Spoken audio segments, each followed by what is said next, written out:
Hello, everybody.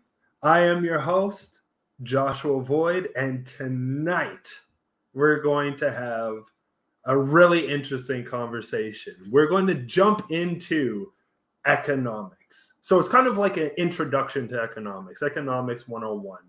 But what we're going to tackle, so this is going to be a long show. This is going to be a 3-hour show tonight. So buckle in. So the first thing is we're going to tackle the problems with Marxism. Then we're going to actually delve into the open problems of our said economy today. And then from there, we're going to tackle the potential solutions for the future of our economy. So all in all, we're going to be jumping from three topics tonight. Problems with Marxism, open problems, and potential solutions. And with me is going to be the one and only Christopher Stum, my co-host. How are you doing tonight, Christopher? I believe I'm well. Apologize once again for not showing my face, especially in such a long session. You know, it's just the expression combined with some of the sarcasm sometimes, I would conjecture would just contribute to making this a little bit more leisurely. But my contact dermatitis is almost completely healed. So the allergic reaction I had is pretty much almost gone, but there's still a streak across my face, and I don't want to be distracted by like looking at the hideous visage that is mine on the screen while I'm really trying to formulate my thoughts, so to speak. It's okay. It's understandable. But before we commence, I do want to thank our Patreon supporters. Thank you, Linear and TART, for helping us do what we love doing, and that is creating great content for you, the viewer. And also, I really do want to thank our viewers in the comments section. Thank you so much for coming in and watching what we are creating, because really this is for you.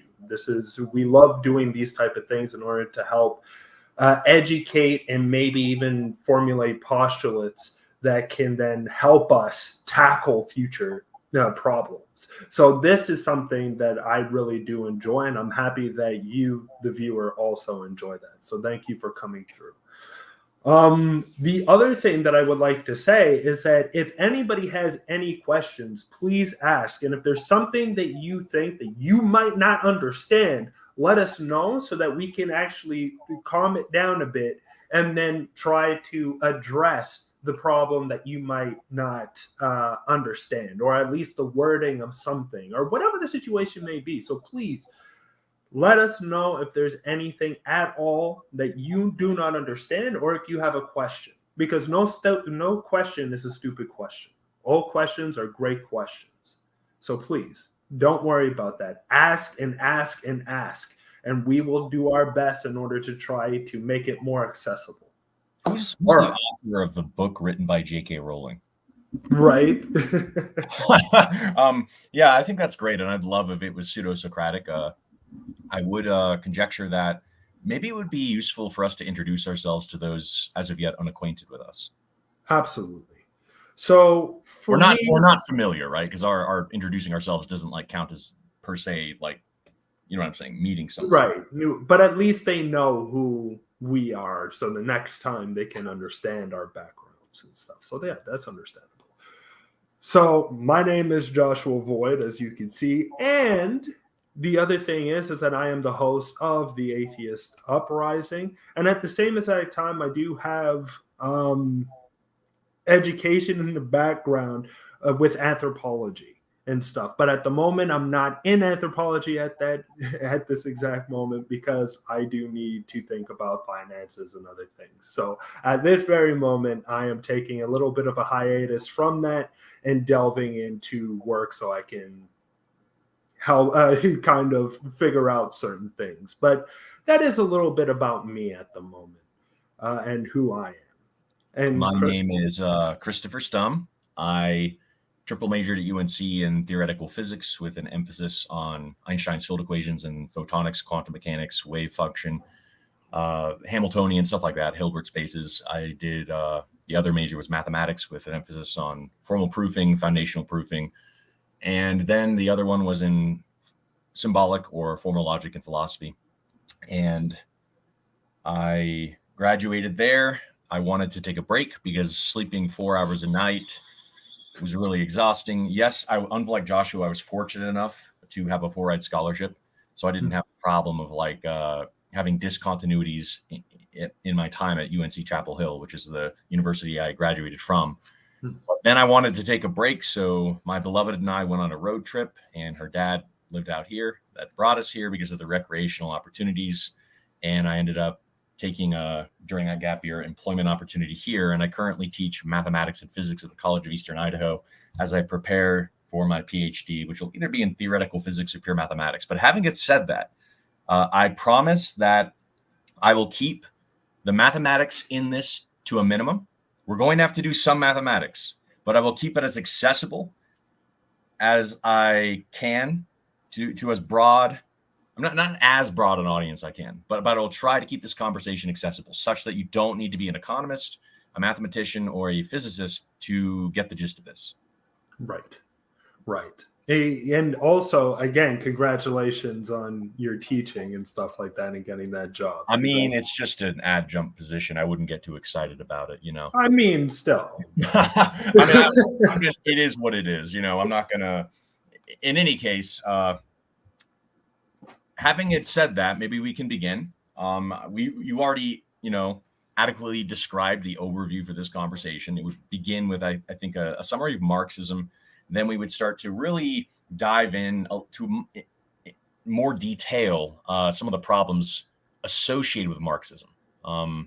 We just did not have adequate time in the last video to really unpack them, really explore them, and to kind of contextualize them. So I think I'll just get right into a summary of Marxism, a bird's eye view of Marxism. And in the previous conversation, I brought up a subset of materialism called dialectical materialism. And what I wanted to motivate is, in what way was that materialist theory really distinctive from other materialist theories? Because there are more than one materialist theory in science. And it was really about moving from abstract thought, which is the conceptualization of facts in isolation, apart from their context, down to concrete thought, which is to cohere something insofar as it relates to what comprises it, what contains it, and the emergence of biconditional relations that lead to dynamicism between those things. And so that was dialectical materialism. And so the idea is, using dialectical materialism, it's kind of a coherence meshed, like graphed, like one connective tissue to the next, with a materialist perspective. And so from Marx's perspective, then, material substance is made via means of production, generally speaking. That was the first part of his postulate, that means of production is often the result of, means production is often what is used to create material substance on which most of us depend. That was the idea. And the reason that matters is because the means of production is usually privately owned. That was Marx's argument. And so it really began with this equation, profit equals revenue minus cost. And that's another thing. If and when it'll be helpful, I'll pull up like a screen share with Paint. I think because visual aids will be useful. I don't need it now. But this idea that profit is revenue minus cost was very important, because what Marx argued is, if you have a need for material substance, born again of this materialist perspective that he kind of used to interact with the source material, then to think about a human and their substantive needs is to really think about where they get them, ergo capital, ergo private ownership. And how that relates to the profit equals revenue minus cost equation is as follows. He argued that labor cost was almost always, if not always, if and when there is, say, a profit margin, less than the revenue. And so the implication, he said, is in the unit time for producing a given good or service, a person cannot purchase the cost of that good or service in that time that they produce. And so this led, combining it with, if you look at some goods and services as a material substance, right, necessary for their survival from a materialistic perspective, this led to a dilemma where there would be more and more time needed for them to save up to afford the very things they produce. And if many, many firms do this over time, across long periods of time, then what ends up happening is you have, if you combine this with profit incentivization, driving that, labor cost down further and further, proportionate to the revenue, then the idea was, to put it very succinctly, that combining that with private ownership resulted in a distancing of workers from their ability to acquire material substance, which in turn, the material substance being, the medium through which they acquire a repository of things, led to class division. And that class division would create conflict and tension that over time would basically culminate in an issue whereby the capitalists would not want to surrender the existing capital for which they had private ownership. And in turn, there would need to be a revolution by which the basically the common people, so to speak, the workers, would seize the means of production, ushering in socialism and eventually transitioning to communism. That's a bird's eye view of the overall pitch of Marxism. Absolutely. And just before we commence, if anybody needs or wants to ask any questions, please do, because there was a lot that was there. And if there were any kind of words that you were kind of like, I'm not necessarily sure about, please write it in the comment section and we'll tackle that. But just like with how I stated behind the scenes, I'm going to ask just a couple of questions just to make it maybe a little more accessible for the audience members. So when we talk about dialectical materialism in and of itself, and you're talking about from concrete, well, not concrete, but there was two concepts that you stated. It was from one concept to concrete concepts in and of themselves. Abstract to concrete through dialectic. Yeah, abstract to concrete concepts. Now, when we delve into that, when we say abstract to concrete concepts, are we technically saying that these concrete concepts are more accessible to, in a sense, like they try to follow let's just say a scientific type of overview within the material world in and of itself, if that makes any sense?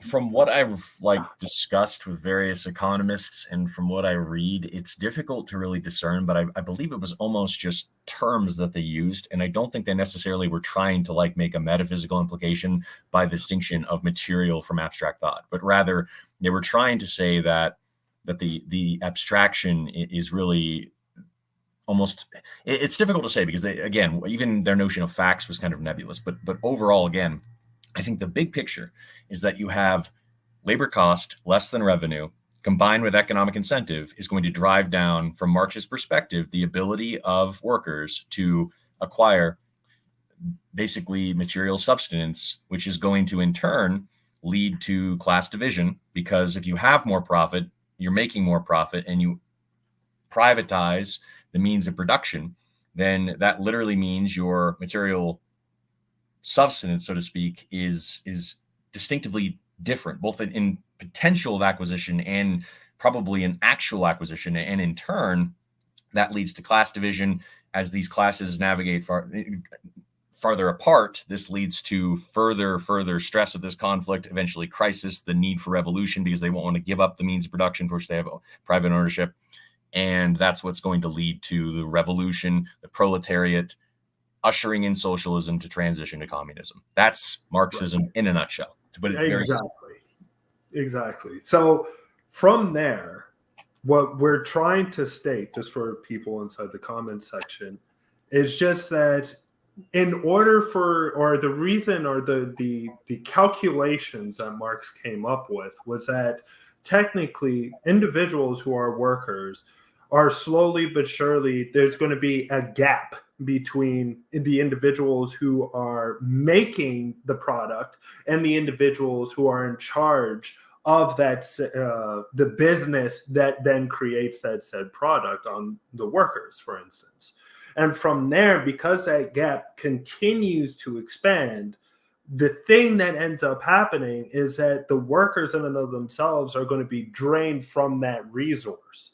So what Marx thought was when that draining was slowly but surely going to reach that reach a point where all of a sudden people had to have a revolution unless they themselves will not be able to, I wouldn't necessarily say live, but they wouldn't be able to have a quote unquote living wage, and henceforth won't be able to buy certain things or even have a proper living wage. And henceforth, Marx thought that there had to be a revolution in order to grab a hold of the means of production in order to bring some sort of equity to the workers in and of themselves.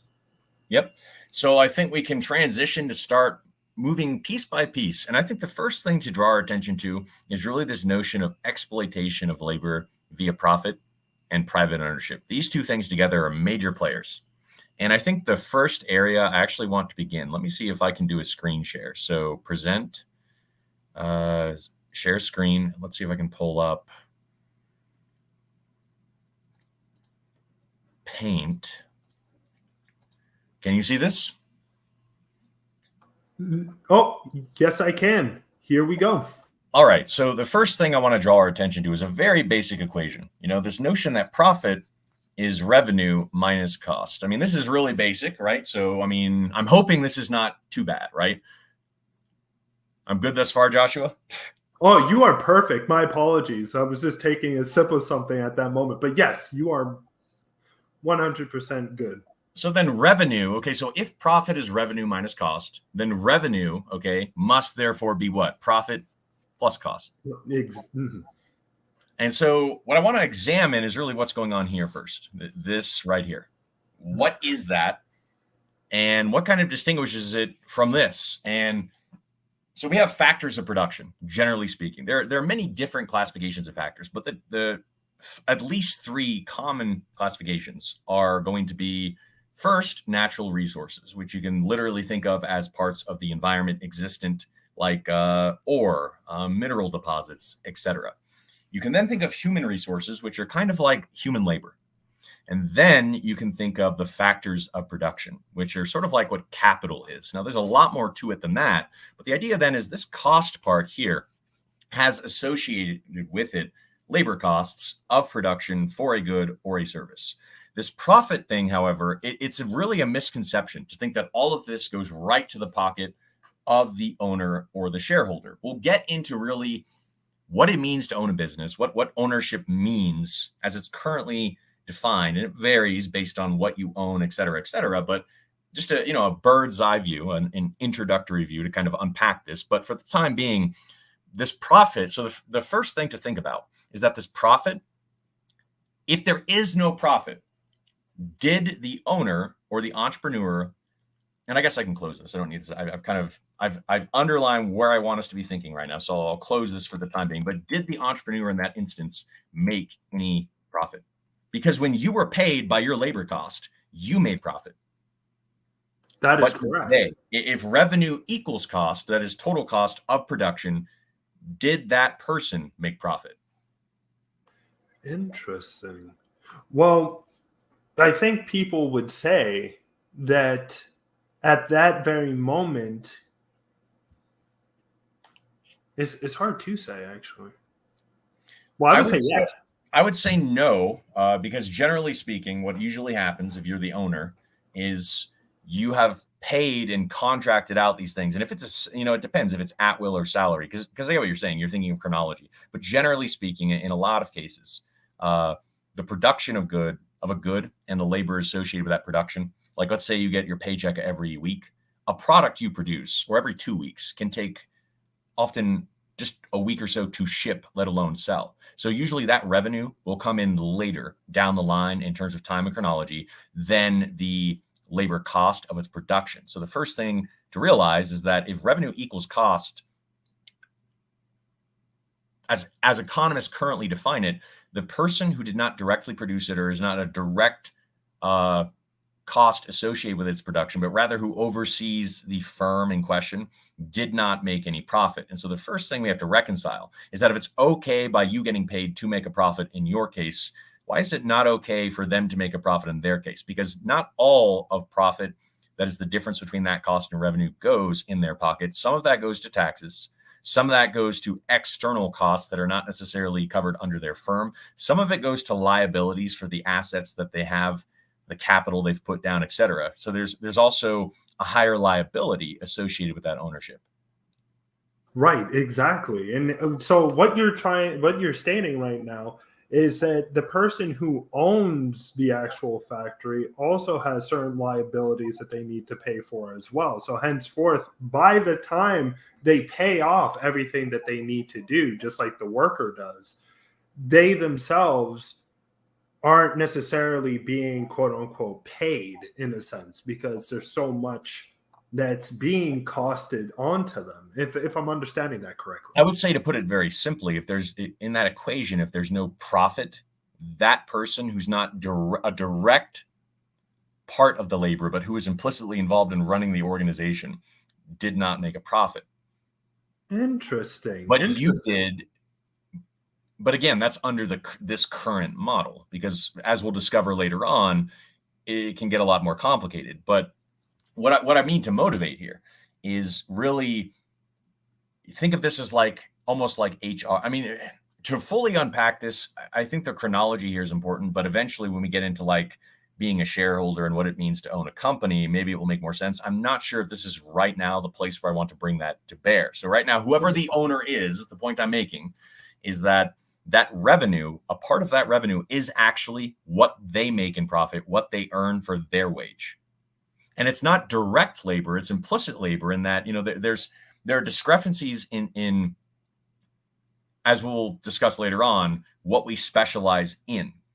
And so managing human resources is a very different skill from the direct participation or assembly of participation in the assembly of something. Right. Okay. Good point. So the thing is that when we look at, so let's just say with Marx, he thought that adding more people, or maybe not more people, but having some sort of equity when it comes to the work environment, or equity when it comes to the work environment, would actually offset the inequalities within that said environment and the hierarchical structure in and of itself. So if that is the case, can we say that maybe the way that Marx's way of looking at it was the right way? Well, I think to really get to that, we've got a lot of stuff to cover. So the first thing I'll unpack is this. If someone owns the capital, they have, as currently defined, at least in terms of finance, they have a higher liability because they are then responsible for repairs.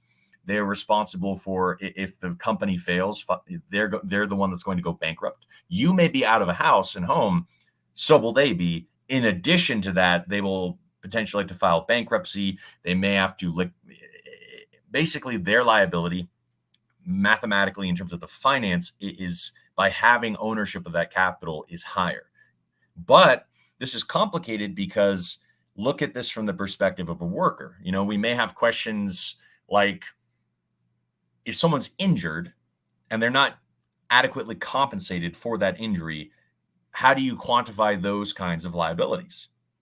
Right. And so now, if it's something that's covered, under some kind of insurance but then again, you could also argue that if it's an injury that they can demonstrate in a court of law, assuming they can afford it, that's just yet another liability for the firm in question, because they could be sued in a civil suit. So the bottom line is that a lot of profit is not merely direct. It is a misconception to think that profit part of the equation is going straight into the pocket of the shareholders or the owner. Oh, hold on. Well, some of that profit is their pay, but it's implicit. And if we say that shouldn't count, why are we discriminating types of labor, ergo the things we manage? Because really, it's like, does someone in HR, if they're not doing direct work in association with the production of something, but they are optimizing the productive efficiency associated with one of the resources of human labor, right? One of the factors of production, should they not also receive pay and thus profit?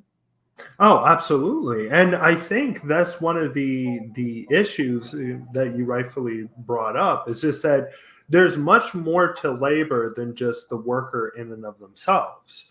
And henceforth, just like how you also stated, is that if we start to look at, let's just say, the labor of HR individuals or people who working within HR or people who are CEOs or whatever, then there needs to be some sort of profit or maybe some sort of incentive in order to uh, give these individuals. Otherwise, some types of labor, if they're not if they're not directly calculable, because here's what's weird: what if you took that cut that is that person's profit and you just reclassified it as a cost? Interesting. So what do you mean by that? Would you suddenly have as much contention about what's going on here? And if you did, is the hang up that, well, it wasn't directly involved but implicitly relevant?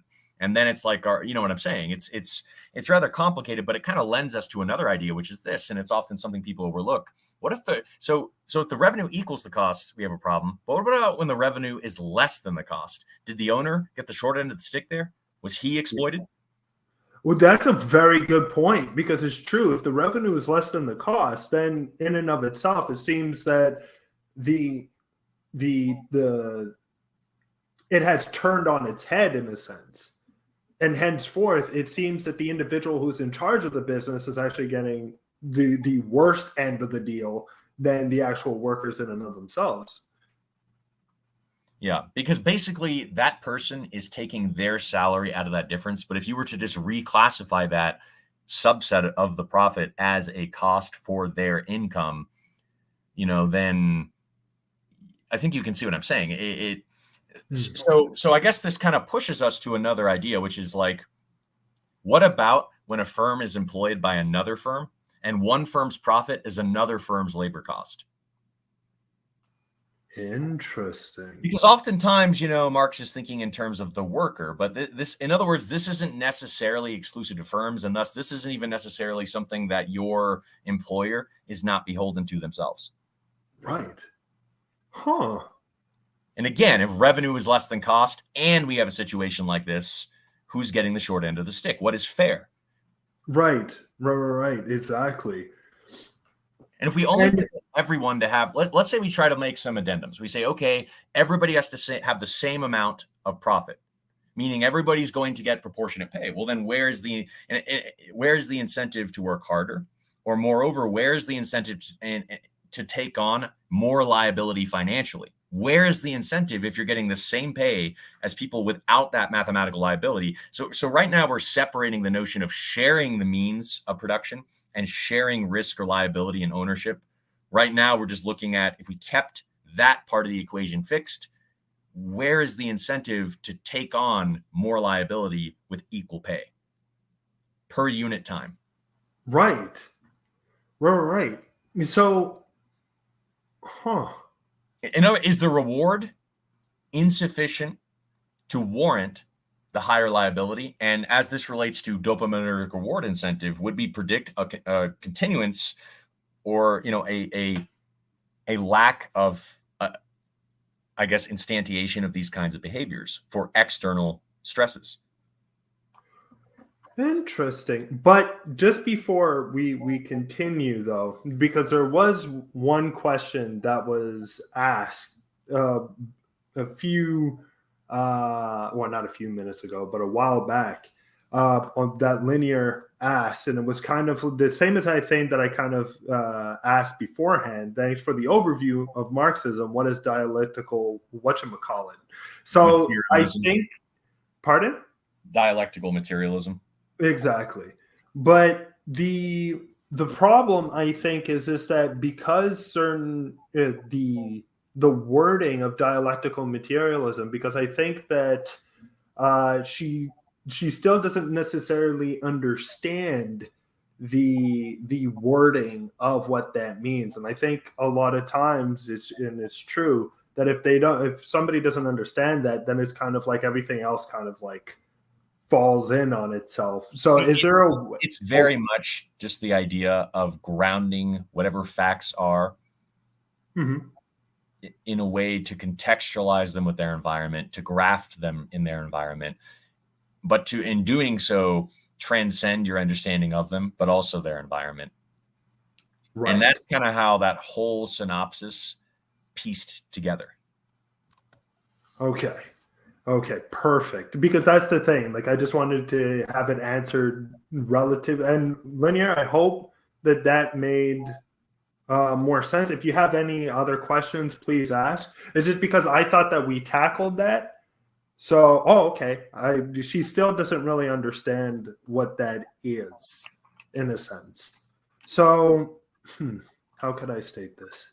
To make it concrete would be like this. Think of a word like, I'll give you an example.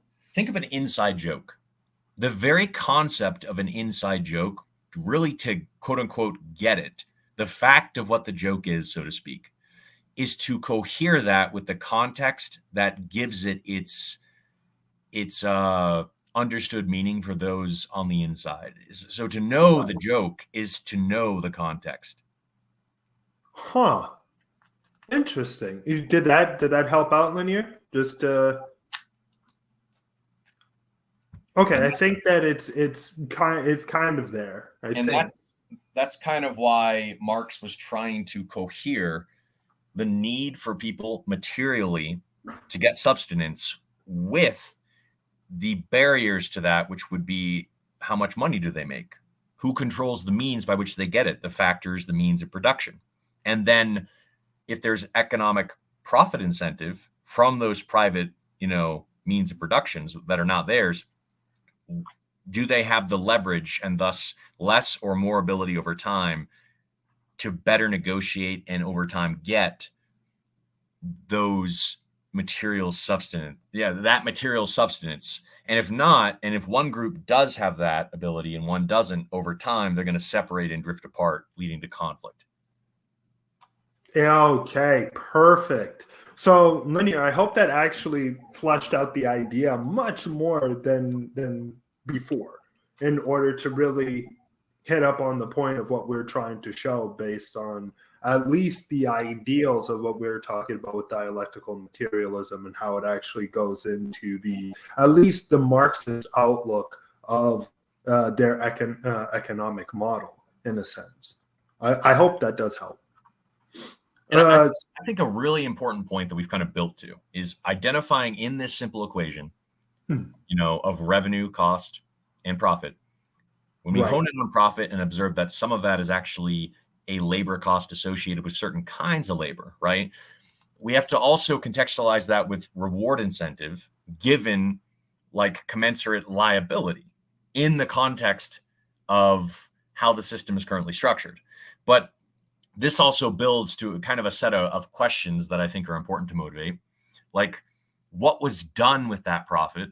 Like, was it, meaning, let's say they take their cut, and in addition to their pay that covers their, their bills, et cetera, they even take a little bit more, but then they take that and recirculate it into the economy in such a way, like they donate to a charity, or they invest, they give like a loan for the building of a hospital. So what I'm motivating now is it's not even enough that we have profit and that a subset of that profit are all like other costs, including potential labor costs. It's also what is done with that profit. And so what I'm saying is, it's not just that there was a profit that immediately gets us the exploitation we're looking for. If we're thinking, carefully about this, we're really essentially asking, I think the crux of it is this. It's not necessarily that there was profit. It's really like how much more profit was had in proportion to the profit acquired by the workers. What's fair? How much is too much profit, and what should be done?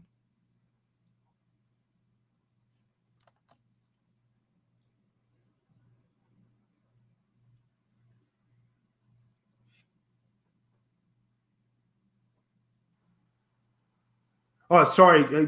Was I cut off for a bit? Yeah. Oh, my apologies. So, just to state, was that when you're stating that, let alone it's up to how the people are, not how the people, let's be more succinct, how business owners utilize their wealth, in a sense, or how they utilize their profit in order to give to charities, give to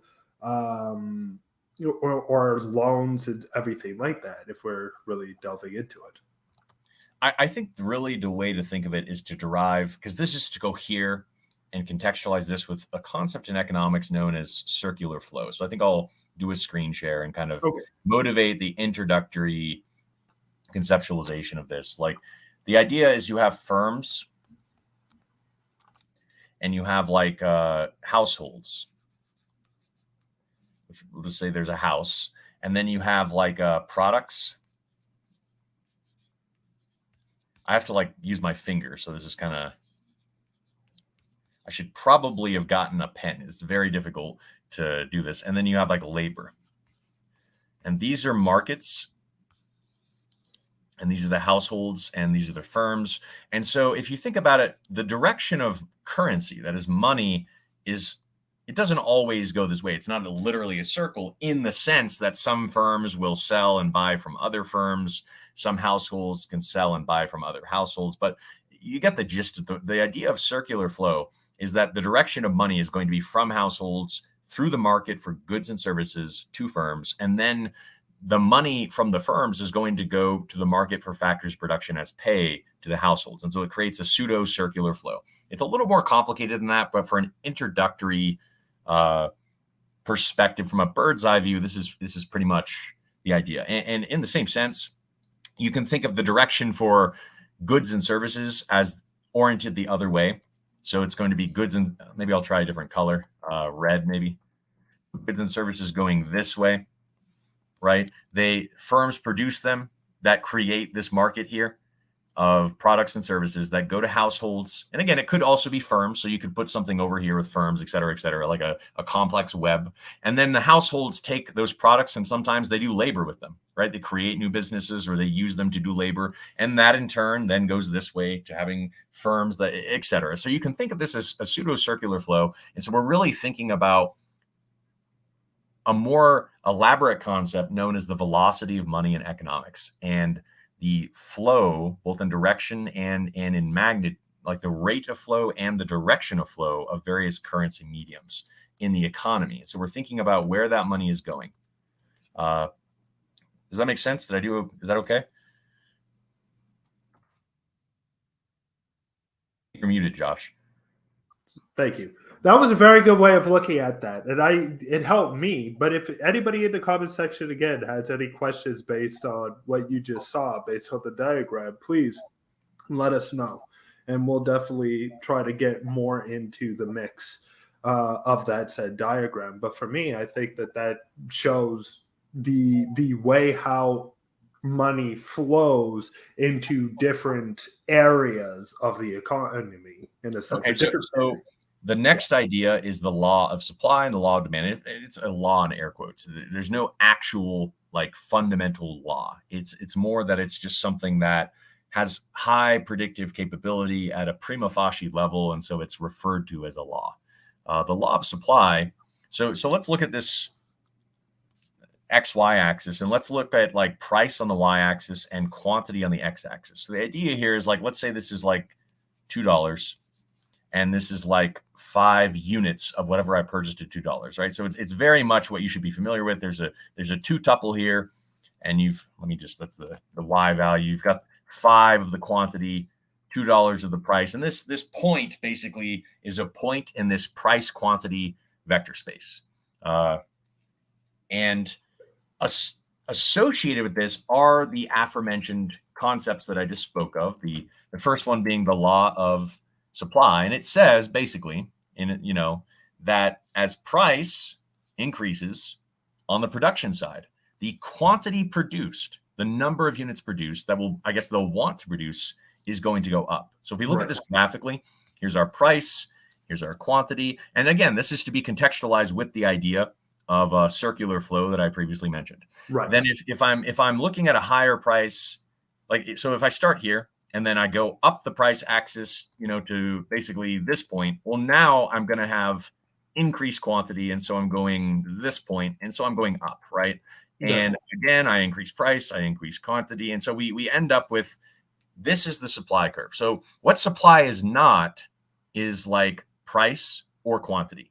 Rather, the supply curve, and so this is a line. They're not necessarily linear functions. This is just for simplicity.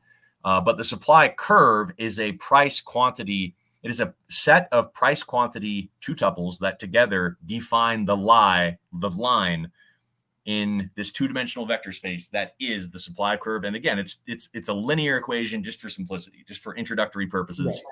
Right. So that's the law of supply and how that relates to. That's not the only way, and there's a lot more to generating a supply curve. But for the sake of simplicity, I'm just kind of motivating at an introductory level how people can kind of conceptualize these things. So the other thing to consider then is the law of demand. And that idea is that if I have a price and the price goes down, then the quantity demanded will go up. And that's the price per unit, by the way. So then the idea again on this price quantity vector space is going to be that if I have, let's say I start here and I start here, and then price has gone down, so I'm going to want more. In other words, I want to get more for less. And so I'm going to go here and there, intersect there. And if price comes down more, then that means I'm going to go a little bit more in quantity. And so what we see is that we're going down with demand, up with supply. And so this is how you can kind of conceptualize using these principles and circular flow and really foundations in game theory and a repository of other things that are mathematically used to build up these concepts with more elaborate functions that basically leads to these kinds of models of a market, an emergent market with supply and demand. But how do you get to a price quantity equilibrium in a market? What makes that when you look at that sign and like gas is like $3.29, why per gallon, right? So per gallon, why does that emerge? We don't fundamentally have a good answer to that. And we'll get to that later. But for the purpose of this bird's eye perspective in which we dip our toes, the idea is if we then take supply and we take demand on this price quantity two-dimensional vector space, if we're let's look at the demand side first. If we are able and willing to pay this amount for this quantity, but they're only asking for this much, what are you doing? You're paying too much. You need to come down. Right? Exactly. So they need to start, tipping down, down, down. Okay. What about if we start, that's quantity, here? They want more. We're not paying enough. Right? Exactly. They want this. We are only able and willing to pay that. So we need to be a little bit more reasonable in what we expect. We need to tick up, up, up. And so the demand curve is going to converge from both directions here. But what about the supply side?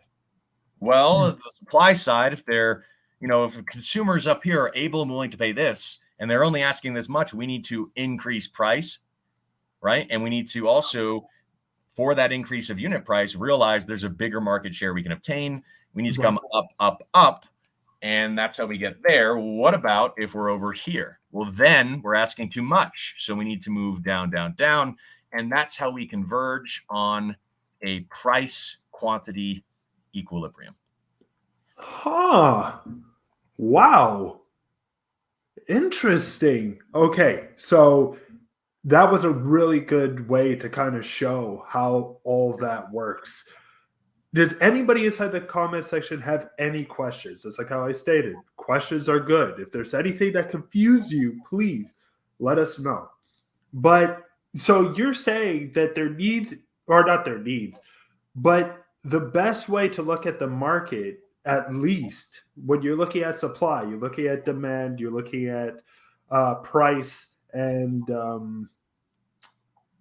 is to really look at where the equilibrium lies. All right. So here's the idea: we want to cohere that with. So we want to cohere emergent macroscopic markets of modeled via supply and demand functions. We want to cohere that with basically the circulation of currency in the economy. Right. And we want to put that together to kind of conceptualize something known as gross domestic product, which is basically just gross, meaning total, domestic, meaning usually for a particular country, not necessarily, but usually that's what it means. Usually over a time T equal to like 1 year, and product, meaning the set of, in that period of time, products and services produced. And so the idea is over a fixed period of time, if we have more products and services produced for that country in that time, in total, gross domestic product, GDP, then we probably have, not necessarily, but we probably have a healthier economy, because then if we divide that by the population as a mean, really crude, not a valid method of statistical inference, but just something people do on an introductory level, we can think of then the GDP per person, which is commensurate to saying how many goods and services are there per person, combining that with the flow of currency, that is the concept we motivated prior to our discussion of emergent supply and demand functions. Right. Putting all that together, we can start to think of the economy as kind of a living, not literally living, but a thing that is interconnected. And so when we're thinking about profit from firms, we want to ask questions like, where does that profit go? Right. Things like that. Interesting. So, for instance, it's kind the what we see with the profit curve or supply curve, is that the outcome, or at least not the outcome, but at least where we want to go is towards some sort of equilibrium ever upwards within that supply curve. Not necessarily. So another thing to consider. Okay. Let me go and present just a little more. I'm not going too fast. I don't know if you noticed, but I'm going really slow to kind of like make it easy for people to follow, because I think I overestimate how well, and I'm trying to go slow so nobody's like overwhelmed. But so let me know if I'm going like too slow or too fast. No, I think you're going the right speed. And again, anybody who's in the comment section, let us know. If it's going too fast for you, let us know. We'll slow it down. If it's the right speed, that's fantastic as well. All right. This is like some quantity, some price equilibrium. So the first thing I would note is these lines are approximations. They get linear representations, get more accurate with within a neighborhood of the actual solution curves. It's just how differential equations based solutions work. But basically, within sufficiently small intervals of time, linear approximations will be okay. So in other words, at an introductory level, we can think of these as very crude approximations. Anyway, what I want to motivate is another useful thing then to use these to think with is like when we say supply shifts up or down. Up or down is kind of weird because we're technically thinking like, does the supply price increase? Is it going this way? Because then this new line is going to be here for supply. Or are we thinking like supply quantity increases and it's going this way, right? And so then we have this. And so we can think of shifts in let's say supply increases and demand is fixed. What we can look at is the new market equilibrium will have less quantity and increased price. And so we can look at dynamicism in the system and make predictions. And, then we can say, well, what if demand then, the price demanded also shoots up for some reason? Then we can have something like this, right? And so we started here and now we move up here. So it looks like maybe quantity went down a little and price shot up. And so this gives us a way to, at this level, it's a very crude way, but a way to make inferences economically and thus predictions. We can combine this with something I want to talk about, which is just, I'll mention it briefly, but a Pareto distribution, which is a probability density function. The idea of a Pareto distribution is that this axis here is the probability of some value on this x-axis. This x-axis is like something you can measure. Maybe it's like toe size. And so the height of the curve, I'll give you an example, is like the probability that somebody has a toe of some size, right? So this distance here is the probability that they have a toe that is of this length. We'll call it A. The height right here, this P. It's really hard to use my fingers. I need to get a pen, it'd be a lot easier. P of A. Okay. Now, the probability of value in this interval is really going to be the result of shading this in. It's going to be essentially the area under this curve. That's how probability density functions work. A Pareto distribution is a kind of probability density function whereby we have an axis of probability. So let me just put this here again. Probability, amplitude, pseudo-random variable instantiation. And it's something like this. where the probability of a higher value is less than the probability of a lower value. We'll call this, I guess this will be x2 and this will be x1, just distinguish them with the subscript. And so the idea of Pareto distributions is that if and when there's an imposition of an opportunity cost, Pareto distributions can emerge. And they can vary in a repository of ways, but some notable ways are that the scaling factor can differ, meaning how great are discrepancies. Let me give it a different color for that. Meaning you can think of the height difference as almost the percentage of people that have less is increasing here. And so there's more inequality for the green in the variable X, and then the red is kind of flattening that. Pareto distributions are interesting in the sense that they occur even outside of economics. Like solar masses are Pareto distributed because of the imposition of opportunity cost. When a star starts to have an accretion disk and it starts to accrue matter, if it's got a sufficiently large mass, it will impose an opportunity cost of mass accretion on other protostars, limiting their size. And so the solar masses are Pareto distributed. That is to say, the biggest stars, if the x-axis is solar mass, the biggest stars are the smallest in number. And another example will be trees, right? Tree size. As trees grow and they photosynthesize, they cover the trees below them. And so that imposes an opportunity cost of growth. And so the biggest trees are the smallest in number. Wow. Okay. So what we're trying to show here. So what you're wondering is why am I tying all this together? Yes. Yes. That's exactly. Right. Okay, so we need all these tools because what we want to now do is have a thought experiment cohering all this together. Let's go back to that profit equation. Suppose we limit profit, meaning let's say we try to say, because the whole question is how much profit is too much and what do we do? And one option is, well, why don't we just limit how much that person can take as a cut to themselves? Well, here's the first problem. If we put an upper bound on that, what happens if revenue exceeds that defined limit? What do we do? Let's suppose that we take the difference and we'll reallocate it to the workers. First question is like, who gets what first, right? If we make the person with the higher liability, again, we're holding constant right now, who has what means of production. We're not changing that yet. Right. If we do that, that person's even more fucked.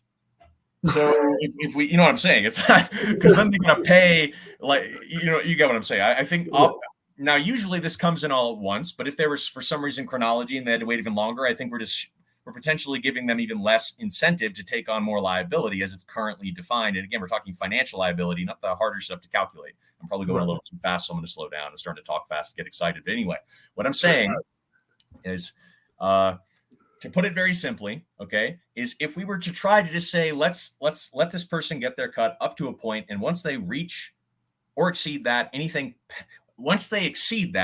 past it, we start to distribute. Whether or not, here's what's interesting, putting these like crude models together, even if it's not an equal way in which we distribute the additional profit down to the workers, something potentially concerning, and it's not really clear, could occur. And here's the way to think about this. So let's suppose we'll start at the level of one firm, okay, in the flow of like money. The workers then, if this occurs, supposedly will get slightly more money if and when it occurs, assuming that the person doesn't try to get some weird meta where they don't want to make more profit. That'd be the first concern, is will they even try to exceed that? But if they do, supposing that, it doesn't limit productive output, et cetera, then for that firm, per worker, on average, slightly more income. Okay. If we scale that up to lots of firms, then in the economy, the amount of currency per person that they have, and thus the disposable income they have, is slightly higher. And so there's this thing called price sensitivity, which is that the more currency you have, the less price sensitive you become. And you probably notice this when you start to get broke. You're like, I got to watch every single dollar. But when you don't, and you have like 800, 1,000, 2,000, 5,000 in the bank, you start to not really pay attention. And so if we did this and there was an increase in per person on average disposable income, we would predict that there would be a decrease in price sensitivity. Now, what would the supply side of that demand and supply relationship do? Well, what they'd say is, on average, consumers have a little bit more money, which means overall, slowly but surely, they would tick, tick, tick up and adjust according to because the way to think of it is, at first, people would have more money, and so it wouldn't work this way in real time. But suppose all the costs are fixed. So in the short run, everybody feels like they have more buying power. But as soon as the production side realizes, wait, people are able and willing to pay more, we can get a little bit more, a higher price per unit quantity, they're going to adjust that commensurately. And so what could end up happening if we did that and redistributed it is that effectively our buying power doesn't change in the long run. Interesting. Which is kind of counterintuitive. It's a potential concern. Right. Because our intention was to take that additional cut of profit and redistribute it amongst the work. And again, whether it's this evenly distributed or if it's asymmetrically distributed, we're still going to have, on average, more money circulating in the economy among consumers, from which eventually price sensitivity will drop. Now, depending on how skewed it is, if it's extremely skewed, notice the more it skews the other way, the less in terms of frequency of consumer purchasing, the price sensitivity matters, right? So the more generalized, the more equal the distribution of that extra cut, if we tried to implement that as a policy, the more price sensitivity we would predict per person in terms of frequency. Not an average. A frequency is like the mode, not the mean, but the mode would go up. And so we could potentially see where in the short run, we may have more buying power, but in the long run, if the production side starts to realize, wait, people have more money, we can ask for slightly higher prices because they have more money and they're less price sensitive. Our buying power starts to just kind of diminish long term. Interesting. So towards a certain extent, so you're saying that even if you rise people's wages, the reality of that is that the pricing of the product, once people are making more, can be raised in a sense in order to kind of compensate for that raise in in effect, right? Because if you're taking a cut of that profit and redistributing it, that's almost equivalent to just raising per person the wages. But it's actually worse than raising the minimum wage in the sense that it's not just for the bottom; it's all across the board, right? If we're distributing that to every worker, right. Because it's only a small subset of the I guess the population, but it depends on the market, because wealth is Pareto distributed. So it really depends. It really depends. But the point to motivate is how this could, it's not even clear if we tried to address, if we set an upper bound for profit, because really I think what I'm motivating here is this question, that this and other potential conflicts that Marx identified, I think are substantive conflicts. However, we'll get to why I'm not sure I agree with the solution. But this is just something to motivate, because the idea then is if profit is capped, but supply of money is the same, then the money is distributed over more people, right? And to fund increase. All right, so what am I getting at now? If we're thinking asymmetry, so what else have we potentially done by trying to impose this change? Because again, we're thinking of where's that money distributed in the economy? Where's it going when there's profit? And here's another thing that could potentially occur in addition to this, which would be a little weird. Think about this now. When we are trying to scale up and build larger and larger things, sometimes that will result in larger and larger costs. So here's a question. If we have the same amount of money, because we had that revenue, it exceeded a certain maximum of profit, we redistributed the difference to the workers. Per person, there's more money. But here's the weird thing. To get the same amount of investment for that project, which is like a large scale project, we need to now go to more people. And here's where that's weird and counterintuitive. Let's look at some mathematics real quick. Really basic, but something that we can look at. If we then, per person, have more money circulating in the economy, let's think about, that's a terrible color. That's not going to be easy to read. Let's look at let's say there are N as in Nancy number of people. And so each person has like a probability that they will make an investment, so for the first person, there's a probability piece of 1. The 1 is just indexing each person's probability, because maybe they're not the same. Maybe they are, we don't know, right? Okay. There's P2, And so, there's just some kth person. K is the index moving from 1 all the way up to the nth person. For each of the n people, there is a probability for this thing you want to fund that they will make the investment, right?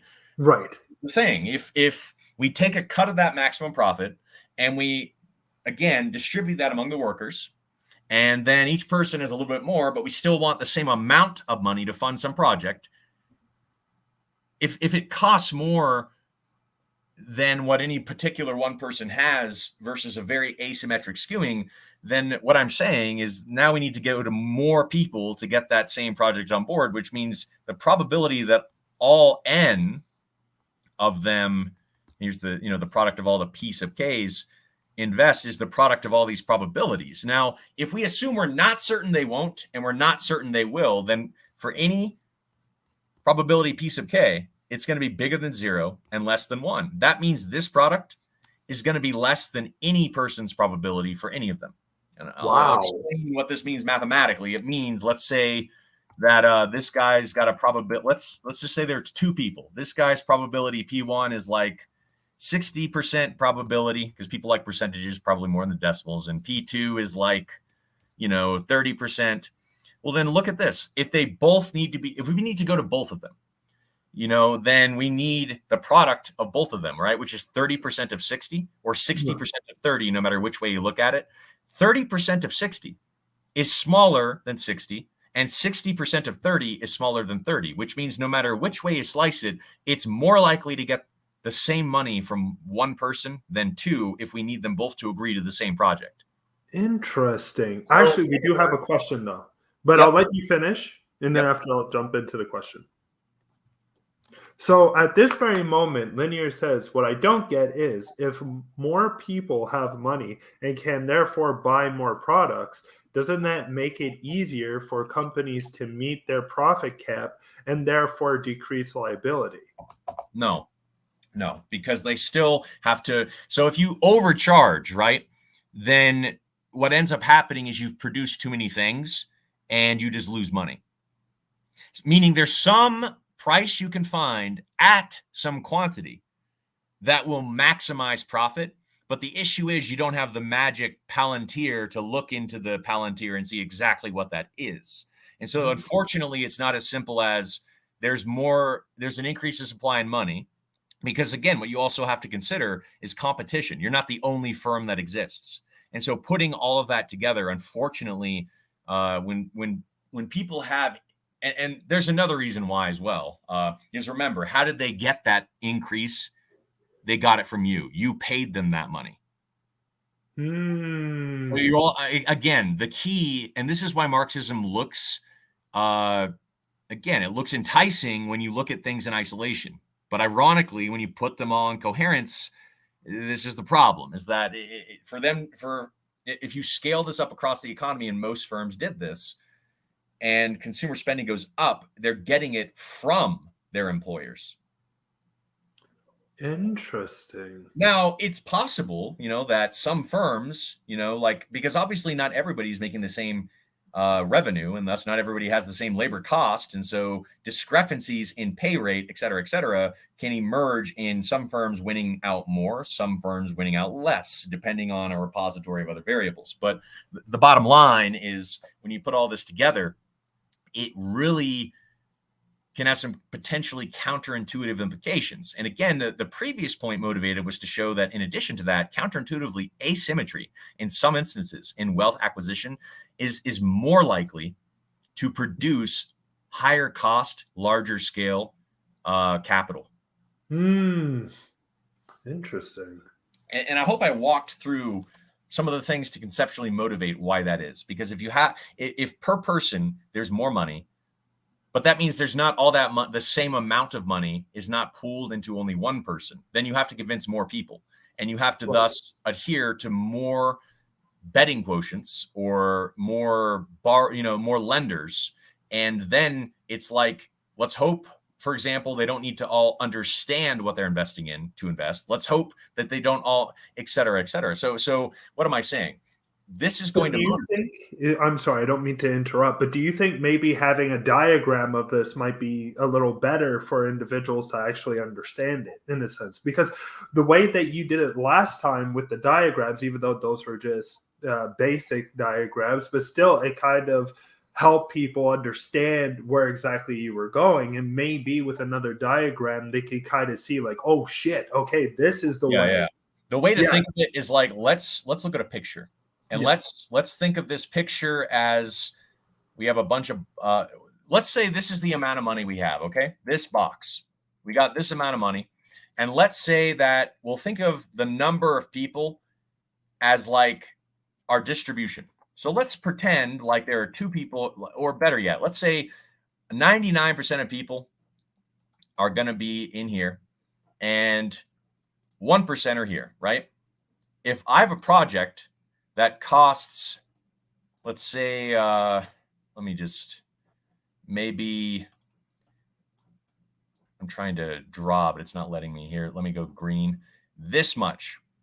Then I need to go here, right? I only need to convince one person. Now, if I divide, what I'm saying is if consumers counterintuitively, if we divide it though, watch this. If I divide this money, let me give black lines here, like this. Well, now just to get a comparable investment, that's not what I wanted to do.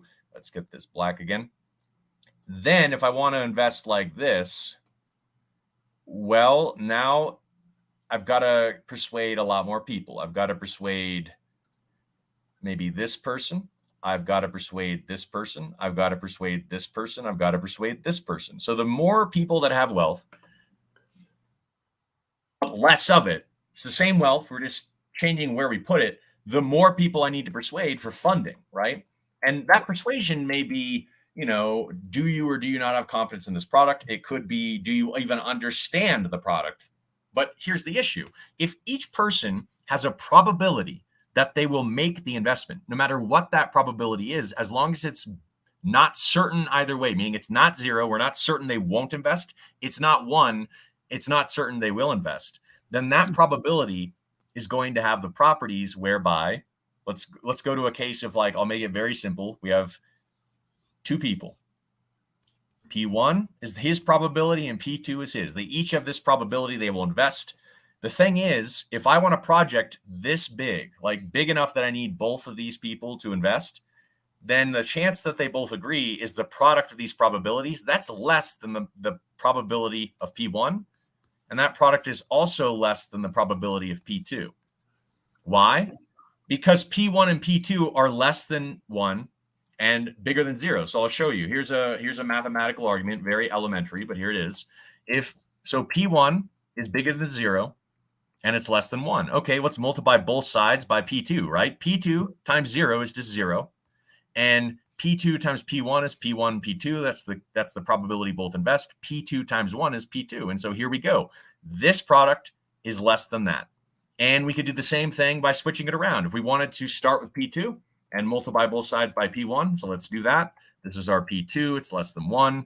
Then again, times P1, that's 0. That's going to be P1, P2, and that's less than P1. And so no matter how you slice it, the chance of getting both of them, as long as it's not certain either way, to invest is going to be less, which means that it's actually going to be harder to get certain scales of infrastructure statistically.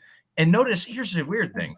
Because we're thinking of fixed probabilities right now, let's pretend that we had some weird emergent relation whereby the more people that invest, the more likely they are to agree. Suppose that happens. Do you notice that doesn't change anything? Because you're still going to, let's say that as P1 gets persuaded, P2 wants to do it too. Here's what's weird. It's still going to be the case no matter what P1 and P2 are, even if they move, that this product P1, P2 is going to be less than P1. Because if P1 goes up, this goes up, but this is still going to be less than 1. So it's still going to be, this product will still be smaller than this. Even if we assume that there's like a cumulative knock-on effect where people will cluster together. It's independent of that, even if we think of it in flux. And so the idea then, let me just get this white real quick. There we go. Is to motivate this notion as well. That means of production and modes of production are not necessarily unrelated and not necessarily mutually exclusive. Some modes of production actually are necessary potentially for certain scales and other classifications of means of production. To put it more succinctly, do we even know if communism and Marxism is capable of producing a Large Hadron Collider, a military of the scale and size of the United States? Wow. And that's a counterintuitive way in which asymmetry of finance can, in some instances, scale up for larger higher probabilistic tendencies of large capital infrastructure. Interesting. And this all came from a simple attempt across multiple firms to redistribute money, right? And in a seemingly innocuous way. Now, this is a potential consequence. They're a repository, but this is one way in which, because what we want logically is we would like to have logical implication, which means on the assumption of the antecedent, we're guaranteed to get the consequent. Unfortunately, all these potential implications make that really difficult to do, which then again starts to put increasingly more pressure on this notion of what's fair and what's not, and is it really as simple as exploitation? Because yeah. I do need to use the bathroom really quick, but please, I'll put my thing on mute. I'll turn my screen off, but it'll still be going through. So if you want to continue, please do, and after I'll come in and sit down. Yeah. So I guess this is an interesting point at which to transition to discussing not just how profit relates to this, but really production possibility frontiers. But I kind of want to wait until Joshua is here for that. So maybe I'll motivate something we discussed previously in our previous conversation, which was how this kind of relates to thinking of labor value theory as putting the value into the currency, into the product. The issue we have there is it makes it extremely difficult to reconcile that explanatory theory with the predictive capabilities of these models. So it's sort of like a theory can have explanatory capability. That is, it can have, think of like Thor's anvil and hammer as something that people use to explain thunder.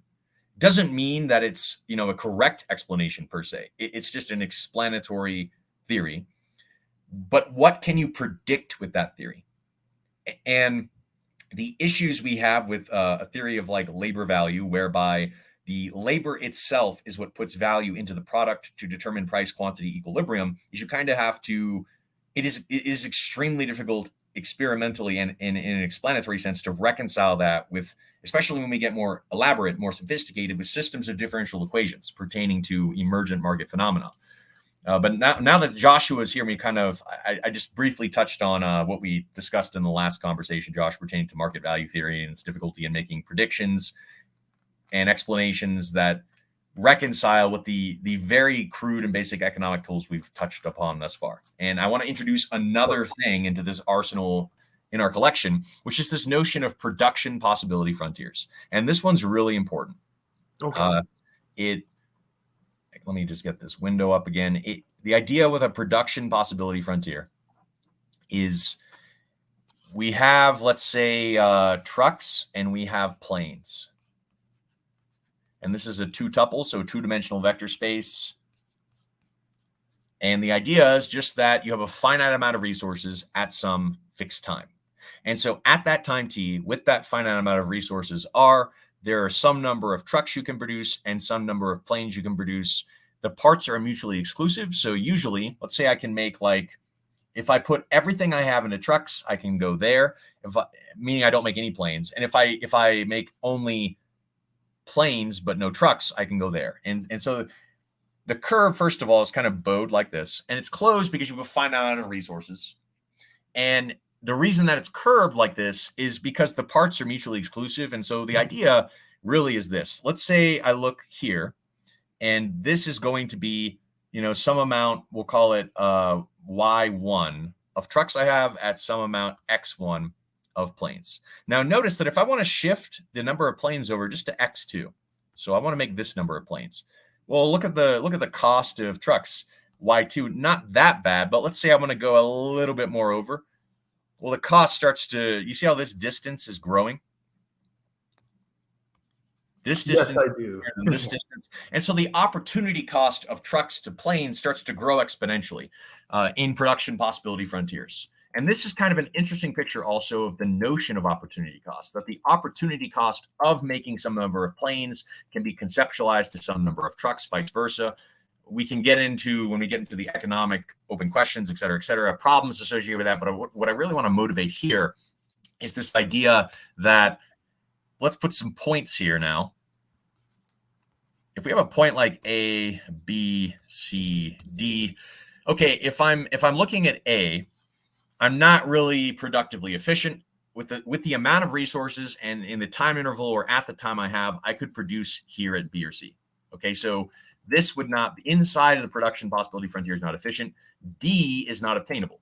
So what's important to understand about these curves are that either B or C would be maximally efficient for the resources at that time, but that shouldn't be confused with whether or not you should produce that quantity of planes and trucks, because what does the market want?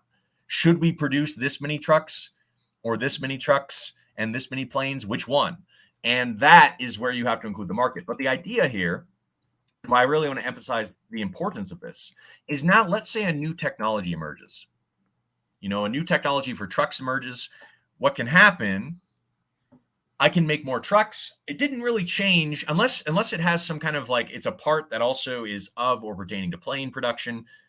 If it's like exclusive to trucks, then I can make slightly more trucks. What's interesting here is that the amount of planes is still the same, but if I want to move along making more planes, so I start like here, and that's the number of trucks. If I want to move here, the cost to make more planes is basically less trucks. You get more efficient because of that emergence of technology. So the first thing to motivate here, back to profit incentive, you know, kind of after, you know, we already touched on dopaminergic reward incentive from a behavioralist evolutionary biology perspective. Another thing to think about is innovation, incentive, and thus the emergence of new technologies, new innovations can shift and expand production possibility frontiers. Okay, but how does this relate to what I really want to bring our attention to, which is kind of the next thing to think about, which is sharing means of production. We've talked about profit. We've thought about exploitation. I really want to talk now about sharing means production and kind of tie this together, okay? And the way that I want to motivate like this is to now think about something called mutual gains from trade based on specialization according to comparative advantage. And the idea is this. So let's say I have two firms or two people, okay? And maybe that's not a good picture. I'll do something like this. They each have these production possibility frontiers. There's two things to consider. There's the absolute advantage. That is the raw amount that you can make. So for example, I can make more planes than this red firm. So the blue firm has the absolute advantage in plane production, and the red firm has the absolute advantage in truck production. But then there's the comparative advantage, and that's really the derivative of this function. I don't know, Joshua, do you think I should get into like the differential equations, or should I just maybe... I think just for tonight, because this is going to be like a economic 101 type all right, thing. So we'll circumvent that. Well, basically, here's the long short of it then, okay? That if you have a comparative advantage, it means per unit produce or per unit of production of opportunity cost, you're more efficient at making that. So who can make the most trucks at the least amount of opportunity cost for planes? Who can make the most planes at the lowest opportunity cost in trucks? If both of these guys, okay, specialize in accordance to their comparative advantage in production, where this guy makes only planes, this guy makes only trucks, with the right set of parameters in place, if they then produce that in exchange, they can each hit a point outside of either of their production possibility frontiers. Okay, so this is important because then this phenomena allows us to understand why it is that specialization is so important across a repository of fields in a plethora of situations. Specialization, mutual gains from trade via specialization according to comparative advantage. When we put that together with asymmetric implications that were previously discussed, with supply and demand implications that were previously motivated, I want us to kind of ruminate on all these things as we kind of accrue them, in contextualize them. Am I doing okay, Joshua? You're doing fantastic on my end. However, I'm going to ask the people in the comments section, if anything, please ask your questions. Just like how I stated right here. If you got any questions, ask them. If there's something that you're not sure, please let us know. Because then after, we'll try to accommodate or at least make it easier so that it's more accessible. So please. I think the production possibility frontier also is an opportunity to understand, like, you don't derive it this way, but it might help people understand how marginal cost and marginal benefit are related. If we have our trucks, we have our planes. Oh, sorry about that. 1 second. Yeah, so we got our trucks, we got our planes. Then if I look at, again, it's like, that curve doesn't make any sense the way I drew it. 1 second. Like that. Then we see that if I look at this production right here, and we see that at some point you see the cost in trucks is. Yeah. Oh, okay. Interesting. We can think of the benefits as decreasing and the costs as increasing. And so this leads to the notion of additional benefit and additional cost. And the way to conceptualize this as well is to think of a curve in which you have like a price and quantity. Okay. And then you're thinking of like marginal revenue usually starts at some first amount and goes down. It may be like this, or it may go down. It depends. But marginal cost does this. And so you want to be on this side. You want to do something where the benefit is greater than or equal to the cost. Right. Right. The way to think about this, if the graph is confusing, is if you're in a pizza shop and you determine that after the 12th pizza, you will not make money from that pizza, then why make that pizza? If you're just going to lose money from that pizza, meaning the marginal cost of production is going to be greater than whatever benefit you could get, ergo zero benefit, don't make that pizza. And so that's putting all these things together. Yeah, go ahead. So what you're trying to say, because just to wrap it up with Marxism as well, is that even though you're able to put people to work on a sense of equity, in a sense, there's still going to be market value that people need to be conscious of, in a sense. So you still have a limit on the amount of things that you can make. All right, so what am I saying? Putting this together, what I'm going to motivate, because we're thinking about shared means of production, because we're almost done with Marxism, is I want to talk about game theory as it relates to this, and how we can tie in human evolutionary psychology and biology. So humans are heterotrophs, right? That is true. Our reproductive success depends on mutual survival, and thus mutual food, and thus energy acquisition as a result. And over time, what happens, right, when environments are sufficiently harsh, think about this for a minute. So energy rate required for survival for an individual, if their rate of energy acquisition is less than their own energy rate for metabolic function and cell storage, then individual incentives will align with the need for gains from trade via specialization according to comparative advantage. And so mutual exchange should emerge more naturally via Nash equilibria, where in sufficiently harsh environments. So if I did a screen share just to show what game theory is as well, to motivate all, because I want people to have like all of this kind of in the background. Right. So let's say we cooperate. So I guess we'll say we share in labor, or we trade, or we don't. We'll say trade. We're thinking again of mutual exchange based on specialization according to comparative advantage. In situations where the environment is sufficiently harsh that individually, if we tried to accrue the requisite energy to sustain ourselves, we would not be able to do so. Maybe it's the winter, et cetera, et cetera. So if we trade, so there's this matrix of trade, no trade. And I'm sorry about the handwriting. I've got to use my fingers, so it's pretty difficult. Then Well, I guess I'll use live if we trade and specialize, right? But by the assumptions, I'll just use D's for die for time. Die, die, die, die, die, die. And so game theory, the idea of game theory is that there are basically, if you can assume certain axioms associated with what you would define a rational agent to be, individual incentivation, the desire, not necessarily conscious even, but rather you could even define a convergence via phenotypic expression to a reward stimulus via dopaminergic reward incentive, serotonin modulation, et cetera, towards certain strategies that are independent of what the other person would do. Meaning from your perspective, okay, if you're looking at like this two-tuple, you either live or you die based on what you do. You can trade or not trade. If you trade, you live. And if you don't trade, you die. But notice in this case, it does depend on what the other guy does, right? Yes, big time. Right. So really, because you need two parties in order to trade. If one individual does not trade with you, even though you're willing, but if nobody wants to die and everybody understands what is necessary to not do that, we would predict convergence to this strategy. And again, this is based. So in other words, you can make a case, even from these crude models, with game theory for the emergence of Nash equilibria that in turn comport with mutual gains from trade via specialization according to comparative advantage, independent of like modern economic structures.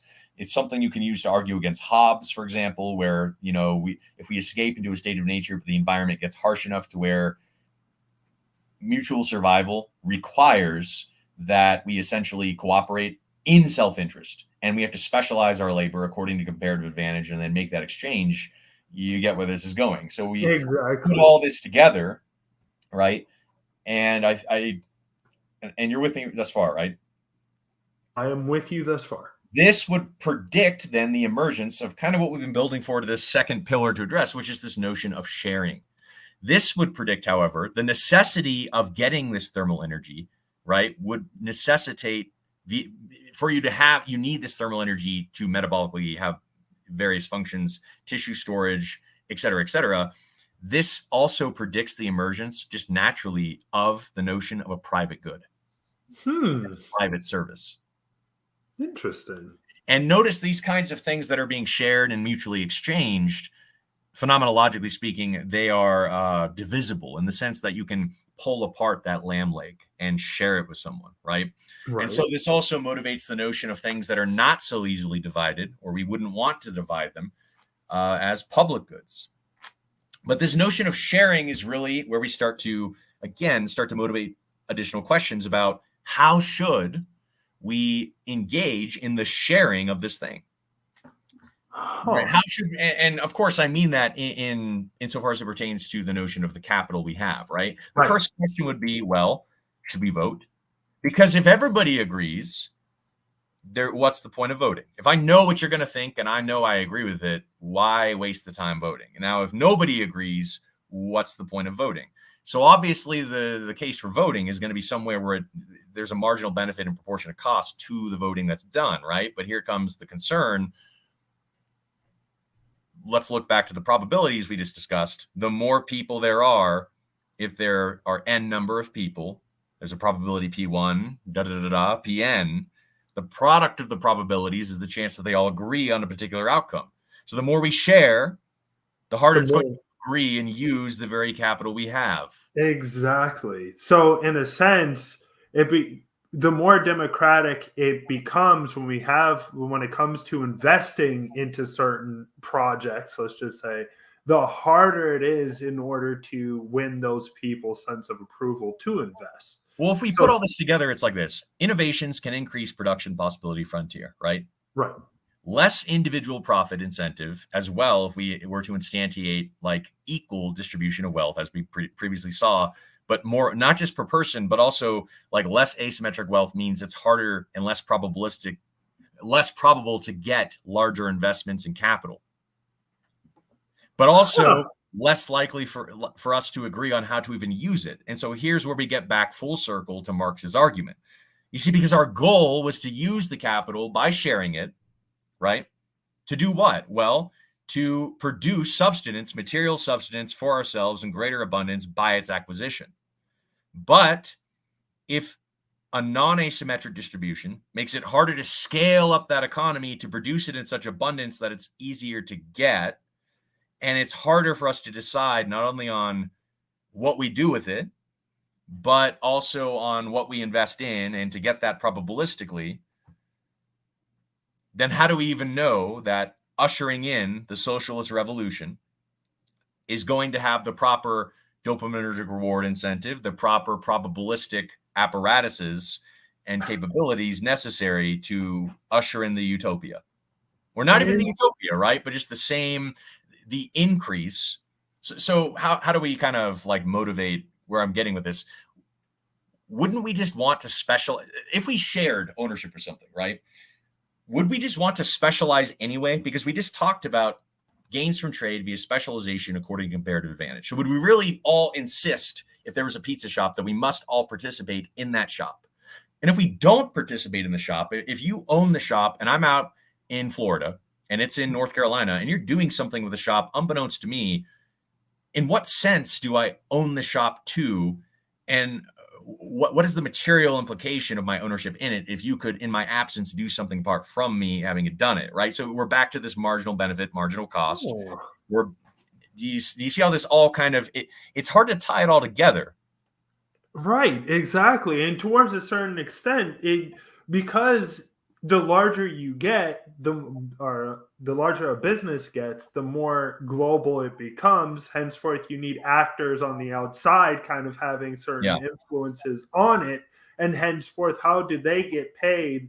Because their labor is technically different than the labor that is being done by the laborers, in a sense. Well, here's another thing to consider, okay?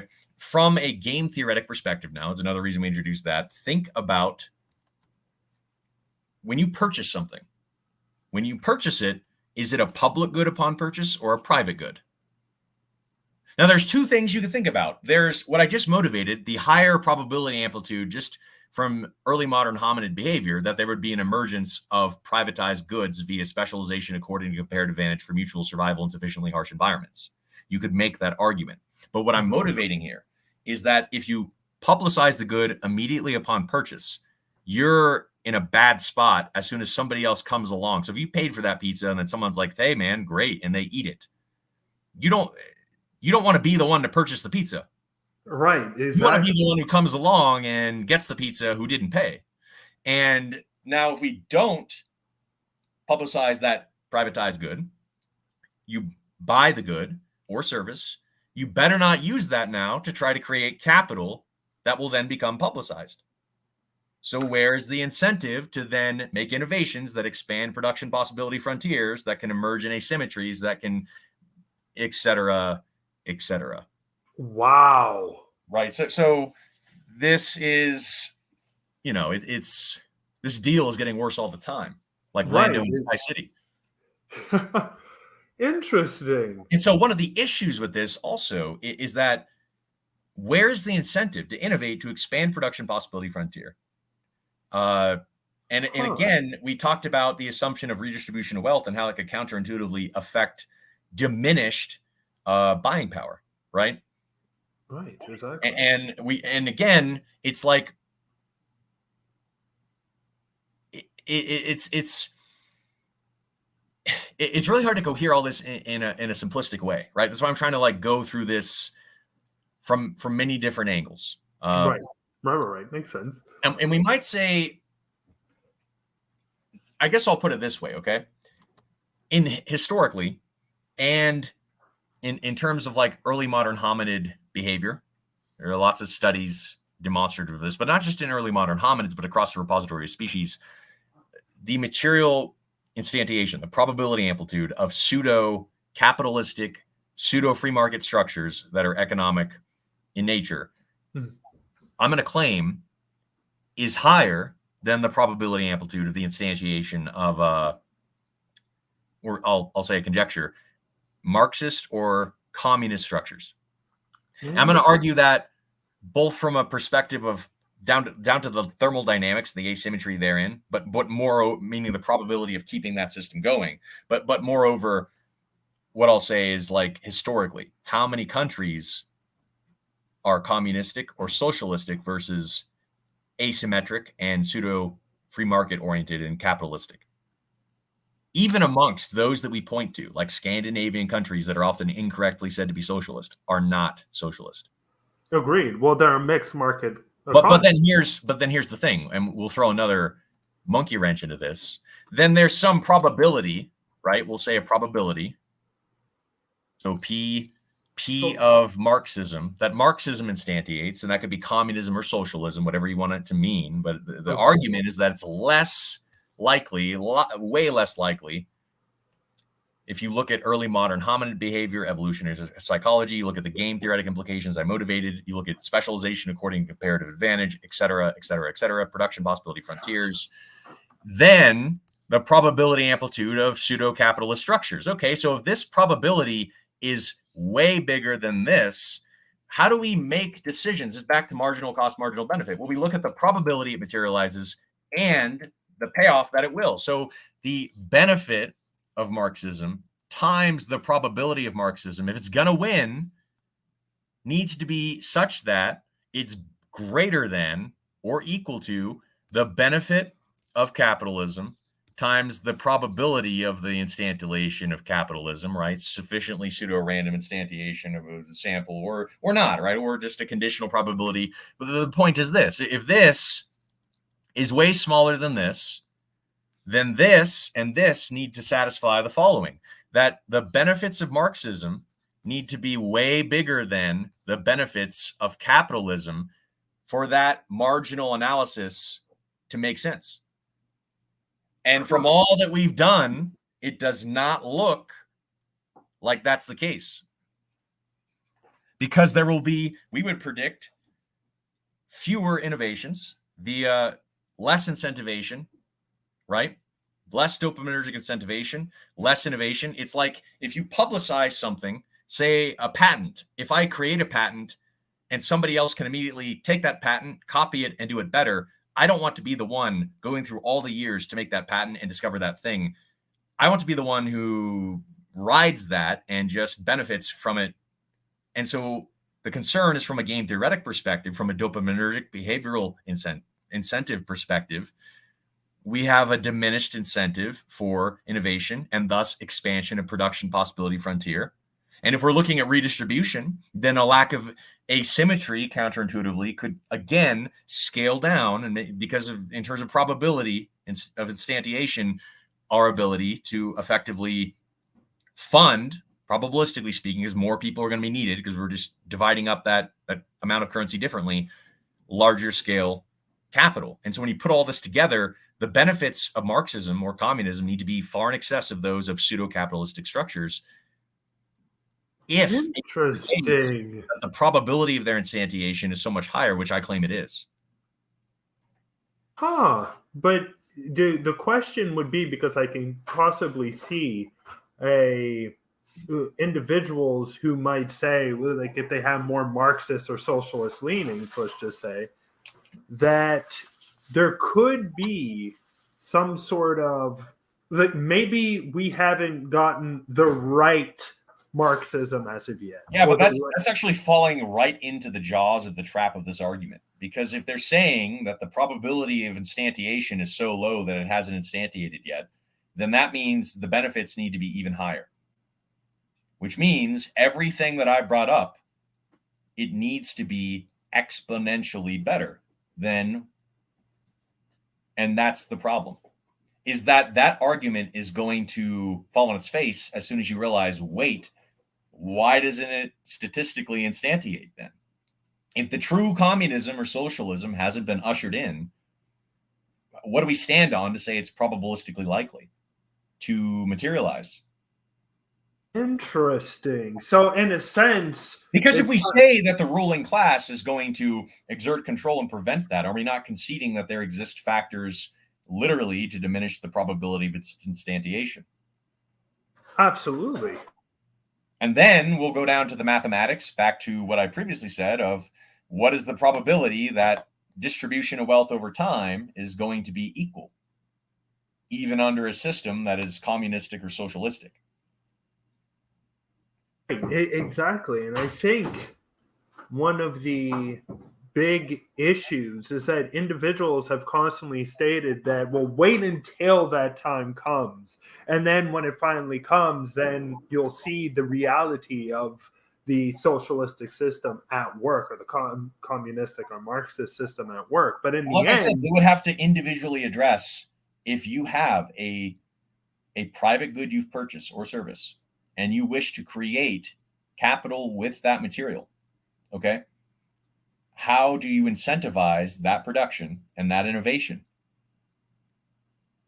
if it's going to become publicized in ownership? And how then, if you're sharing ownership, are you going to moderate the use of that ownership? Is everybody going to have equal participation, or is it going to turn into an asymmetry because of efficient optimization, et cetera, et cetera? And then what's the point of the shared ownership if it's just on paper and not in principle? And it just, I think I really think that it's to be emphatically clear, this doesn't mean capitalism for the win. It's not that simple. But the whole idea was that we were supposed to acquire more in the way of material sustenance via shared acquisition of the means of production, ushered in via revolution.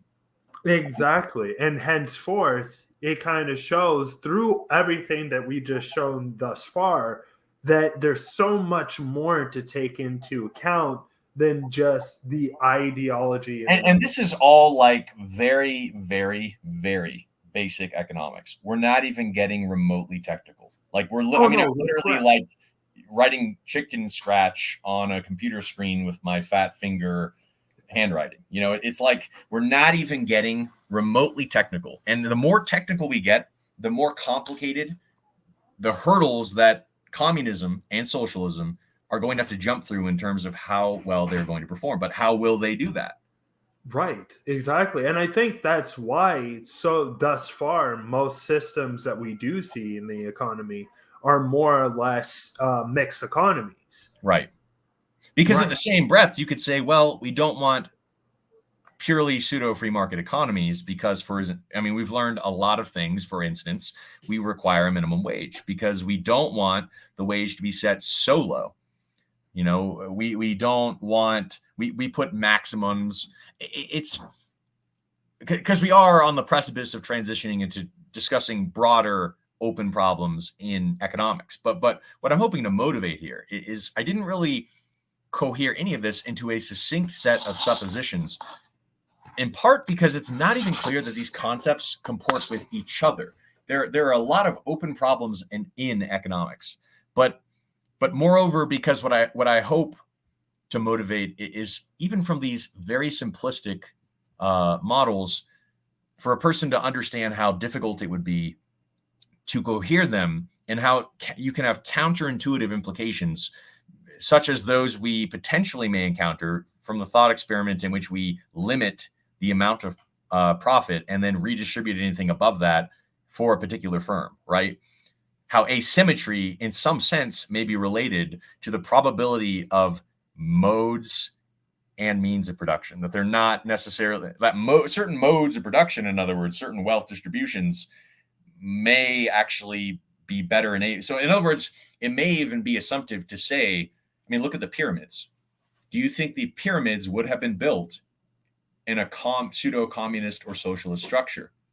In other words, the kind of capital that requires higher investment and thus, it has an asymmetric distribution of wealth, and so there's a smaller number of people to basically convince or to get to understand why they should put down that capital, et cetera, et cetera. You get what I'm saying? I think there's a reason why I completely agree. And I think that in the end, what we're actually starting to see is just that the larger something is, the more sometimes it's better that it's driven by a kind of hierarchical type system, in a sense, in order to actually get the job done. I mean, I don't know if we've necessarily proven that, but if you're putting all these together, it's very hard to like argue against it because you're looking at specialization according to comparative advantage and mutual gains from trade. So you're specializing, and if you're specializing, you're not necessarily prioritizing like equity or inclusivity. And if you put that together with like wealth acquisition, if you are not capping profit acquisition, then when you're going to look for funding for infrastructure or investment opportunity, you don't have to look at as many people, et cetera, et cetera. You know, it's now there are lots of places where this can go wrong, but what I'm hoping to motivate is I don't think it's as simple as seizing the means of production. Because again, if we have them all, in what way are we going to share them all? Are we going to vote? And if we're going to vote, counterintuitively, we may run into situations where we are less able to even exercise the ownership we're supposed to have through the voting system we have. If we don't have a voting system, I don't even know what owning it would mean. Like if somebody can just take my tractor trailer but it's his too, and I go out, you know, I go on a trip or something, and he just decides he wants to take it apart and use it for parts, and I come back and it's gone. There was no voting or consensus reached. What was the point of what does that mean? But if there is voting, the more people that opt into the ownership and sharing of that thing, the more frustrated or limited they may become in their ability to even make use of the thing they're supposed to own. And that's also in addition to just probabilistically your ability to decide, even if you all work that out, on what to do. And that's also, again, having the proper incentivation of things to create. Because if I just create something and now it's publicized and then people bastardize it or they don't understand it, am I incentivized to produce it? And if I don't do that, where are the expansions of the production possibility frontiers, et cetera, et cetera? This picture does not point to me towards the utopia. And when you put that in contextualization with the low, what I conjecture to be a probability amplitude of instantiation, then for the benefit weighted by that probability of its instantiation to pay off for the marginal analysis, it would seem that we would need the benefit to be much greater than what capitalism produces. We don't see, in my opinion, strong evidence for that claim. Interesting. And before we move towards open problems, because you stated that you have conversations with economists that have Marxist leanings to them, in a sense. Yes. My question is to you is that have these individuals, I don't want to say come up with the proper economic structure, but what I should say is with the structure of Marxism, from what Karl Marx has brought forward, do they need to tweak that? They usually have to comport it with like existent theorems that exist for like various game theoretic postulates, or they need to comport it with like existing macro and microeconomic models of like market value theories. But the funny thing is, if you look up online open problems in economics, one of the first things you'll find is like some of the axioms associated with Marxism are there. So no, I have not yet met someone that's been able to mathematically cohere those things in a substantive way, unfortunately. Does that mean it couldn't be done? No, but if we go through all these even at a simplistic level, all these things, and we try to cohere them together, and someone might say, why do we care about dopaminergic reward incentive? Why do we think that? Where's the evidence? That's what I was actually going to ask afterwards. Well, I mean, why do people play the lottery then? Why is it that if we look across evolutionary history, we see that most females passed on their genes, but not most males, and that's been going on for millions and millions and millions and millions of years. In other words, why did men compete if the probability of success was so small? It seems that there was some kind of dopaminergic reward incentive. Moreover, I'd say more damning is why is it in pretty much most of the big, you've got Mao, you've got Stalin, right? Why is it when we see communism, right? Why do we need labor camps? If incentivation is not the problem for communism and socialism, and thus innovation, if that's not the problem, why is it in all these major instantiations of it, North Korea, labor camps? That's a weird pattern, right? It's almost like people are not incentivized to try and innovate.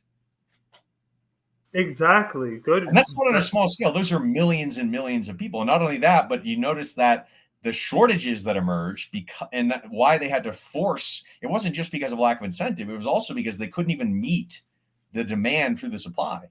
So, and because if there's no innovation, there's no expansion of that production possibility frontier. There's less specialization according to comparative advantage. If there's less asymmetry in wealth distribution, of course, if there's less asymmetry in wealth distribution, then probabilistically it may be harder to fund the capital to put down to get those economies of scale. You get where I'm going. It's almost like this meshes historically with these things. Right. Exactly. And we even Sam's got a great point. He brought up Venezuela. Thank God somebody said it. It's pretty much they tried to usher in the utopia. And I dare you, if you believe in the power of Marxism or communism, my bet would be to go to Venezuela. Go and join the utopia. Let's put our money where our mouth is, right? Let's usher in the utopia by going to Venezuela. Well, I think what certain people would also say too is that the essence with Venezuela is kind of different because that is more of a dictatorship and that is not a electorate. It's really, whether it's a group of people or singular person, the issue that's Marxism has is when you have socialism, you have to worry about someone opting out of it. And if they decide, look, I'm not going to share the means of production, right, which is another monkey wrench in the whole voting system. If they're not going to share the means of production, how are you going to compel them to participate? You're going to need force of arms, and then you're talking about a government. And so, it's whether it be it's just that a dictatorship statistically is the fastest remedy to that problem. And so it's the most likely to actually emerge from that situation. I think that's the irony, is that probabilistically, if you look at Arrow's theorem in mathematics, Arrow's theorem of or pertaining to votum shows that of the set of properties that you would want of or pertaining to certain voting systems, dictatorship is the one you actually go for optimum efficiency. And so what I'm getting at is those would be the most likely, statistically speaking, to emerge from socialism, which again, we see in history. I would agree with that, but certain people might push back when it comes to. But I'd ask them for the evidence, and that's the funny thing. They can play the armchair philosophy game all they want. Show me the evidence of the successful utopia that has been ushered in, and not just that, but show me the evidence where it's, again, lower probability of instantiation. There were more pseudo-capitalistic structures, right? And again, I'm not pro-capitalism. That's not my point.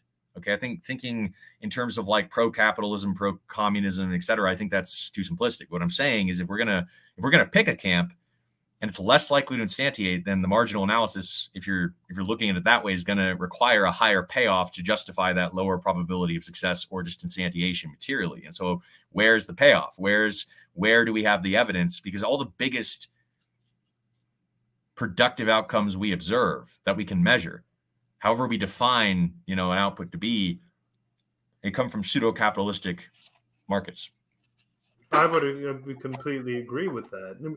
And I think that in the end, what we slowly start to see is that these markets in and of themselves seem that they can't succeed unless they utilize certain, as you stated, pseudo-capitalistic market economies. Well, at its core, another thing that we'll come full circle. You remember I talked about how the cost of production is going to be like the labor cost less than the revenue.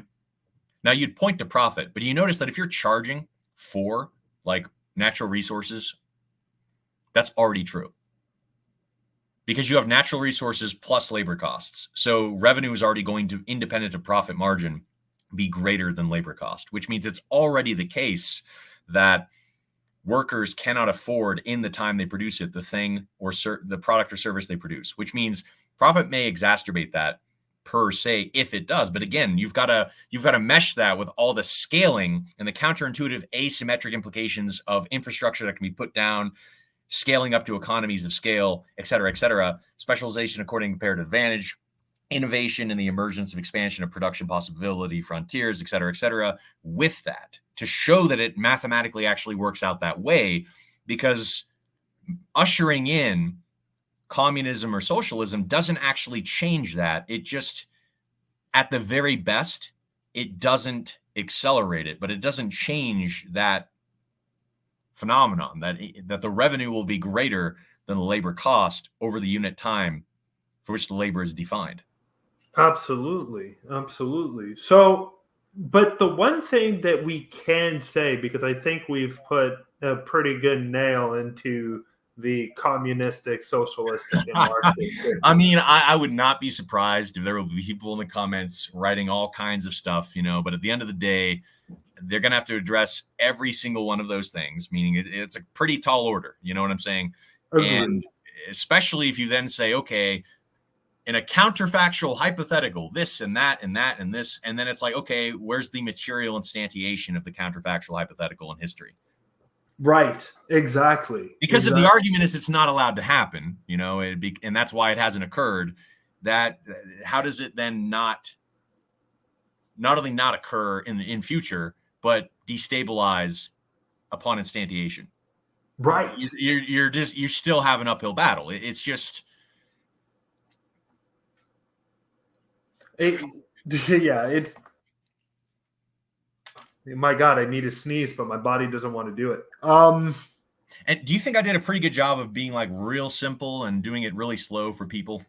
I really do. I think, at least for me, but in the end, like, it would need to be for individuals in the comments section to actually jump in on that, in a sense. But I think you did very well on that and made it very accessible for individuals to actually look at what we broke down and kind of see, okay, there's a problem when we look at when you scale up the abstraction, and I don't mean literally scale, it doesn't make sense. I just mean when you actually apply differential equations based macro and macroeconomics, and you go to you do real analysis, complex analysis, integration, stuff like that, it just blows up the sample space of directions and the complexity to where it is so hard to finagle that thing towards Marxism or communism. It really turns into a sample space of societal engineering challenges, that some of which have mutually exclusive outcomes, some of which are so it's like, if people are thinking or hoping that the simplistic analysis is going to be the problem, unfortunately, the more precise we get, the harder it is to finagle and stitch this thing together like Frankenstein's monster and steer it towards the desired utopia. Right, exactly. Or some sort of equitable existence, in a sense, where it's very difficult to really place your finger on it, in a sense. So are we ready to start talking about, just on a broader scale, open problems in economics? Absolutely. And I was actually going to move it in that direction as well, stating, even though Marx is wrong with the way that he conceptualized, I agree that Marx identified a plethora of concerns. And I think that it's, just to put it very succinctly, I think the treatment is worse than the disease. Right. And in some cases, the treatment exacerbates the disease. Oh, big time. Or even induces the disease. And like I said, it's how many, when at least 10 million people have died and you're estimating in tens of millions, that's your error rate for estimating death in association with a shortage of labor productive efficiency. I think you've made your point. Right. And when we look at Mao, when we look at Stalin, when we look at Venezuela, and it's not just those. It's surprising to me because a lot of people, and again, it's suspicious to me that I didn't even try to, right? We just went through all these different things, but they all comport, it seems, with history. They make predictions that this data seems to corroborate. comport with. But anyway, moving to open problems in economics. I think one thing to talk about if we kick this off is thinking about equity. And I want to think about, because a lot of this is about equity, right? And like, how would we parameterize and metrize equity? By metrize, I mean like measure. And I think I want to motivate that by looking at another presentation via screen share. And these are simplistic, right? They're accessible. I mean, I know my handwriting is atrocious. I'm going to get like a pen. So in future, it's like neat and orderly, because I have to use like my finger, but basically the surface area of my finger is such that my handwriting looks really bad. So I just apologize if people are like watching, trying to understand. And they're like, he said it'd be simple. But then when he shows me these things, it's like chicken scratch. Like, thanks a lot, Chris. You know what I'm saying? It's like, I'm hoping that's, but anyway, so I want us to suppose that there are M as in moose, metrizable dimensions. And I'll explain what I mean by this. So there's like some kth one, which is just the index k is moving from 1 to m. They're m dimensions. And it's, why am I using a variable? Because maybe there's 5 things we care about. And what do I mean metrizable? Think it's not this simple, okay? But just think for the sake of like a bird's eye introductory view into like because I'm really thinking about like a metric space, a compact metric space, but that's pretty advanced mathematically. Just think something that's measurable. And what do we mean by measurement? We mean that if you have 2 things, you define a standard of one thing. So to measure is really to say, let's look at space, for example. So let's say I define a unit of distance. So I define an origin in space. There's my 0 and a unit of distance. There's that. Now, any other dimension, I can compare to this by multiples of it. So it's some number of that number of things. And so to talk about measurement in the sense numerically is to compare between a defined standard and some applicable dimension to which that standard adheres after defining an origin and cutting up the space depending on the kind of space in question with a coordinate system.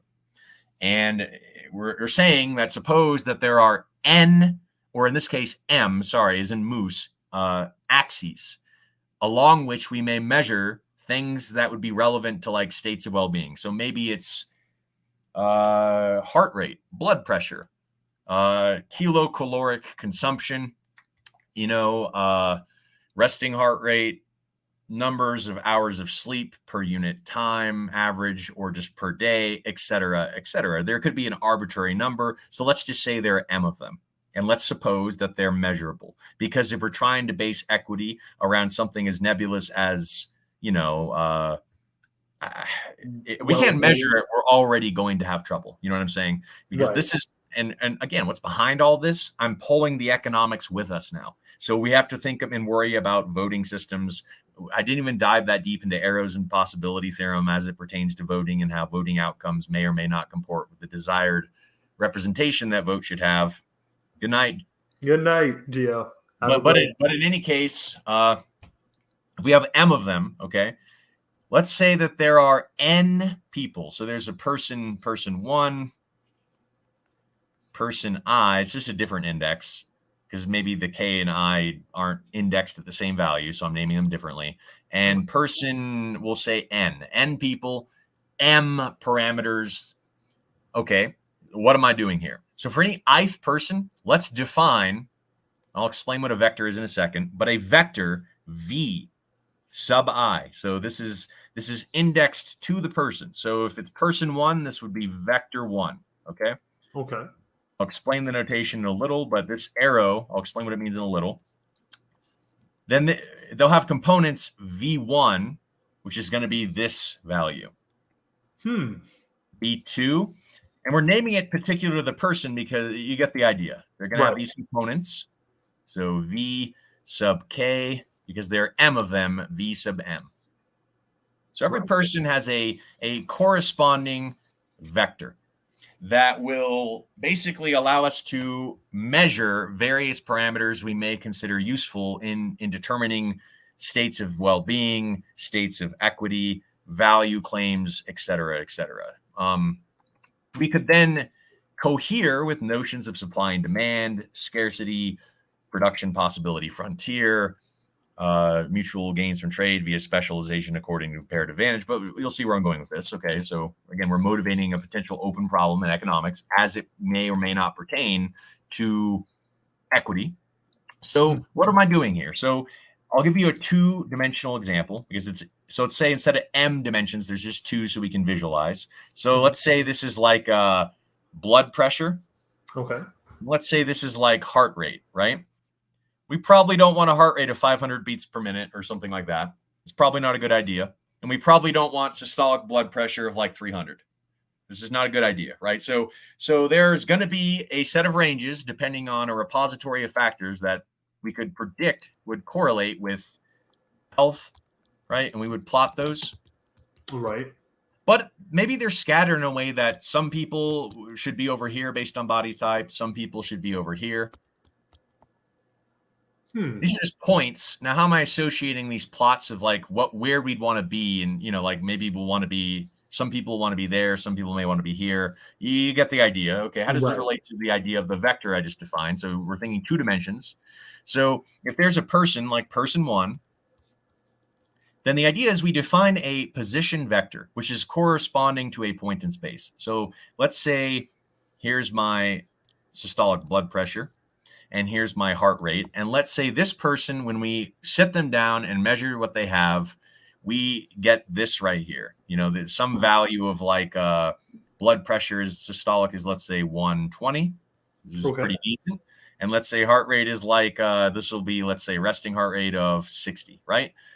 So a vector, the idea is it has these components that sum together to define a distance r.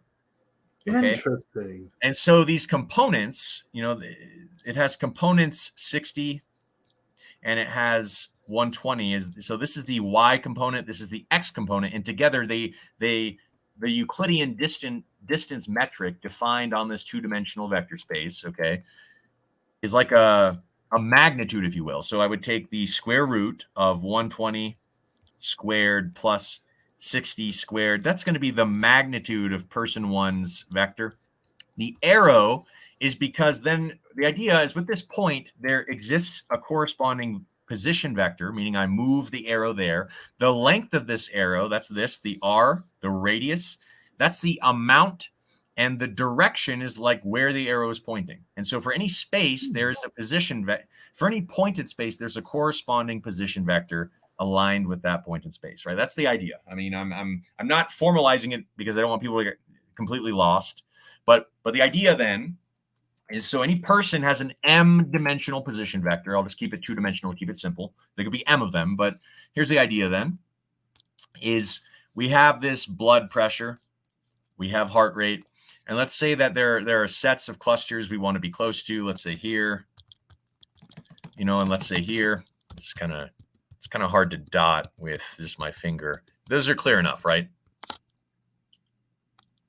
And then let's say that I'll represent position vectors for a population of people by these points, right? The idea is we can think of like metrizing who's better off and thus conceptualizing fairness by taking the distance of a person from some particular ideal point specific to them. That is the shortest distance between defined points of their current state and where they would want to be. But where they would want to be may not be one point. It could be a set of points. And so it could be a minimum distance to the closest point or a maximum distance to the furthest point. And many points could be conceptually equivalent to each other despite being different distances in this abstract metric space. But then the point I'm motivating is that inequalities can emerge to where what equity can look like is the imposition of opportunity cost in the case that like we have people here, maybe this is like, and they're kind of, let's say all the other clusters, like forget about this. What if they're all over here?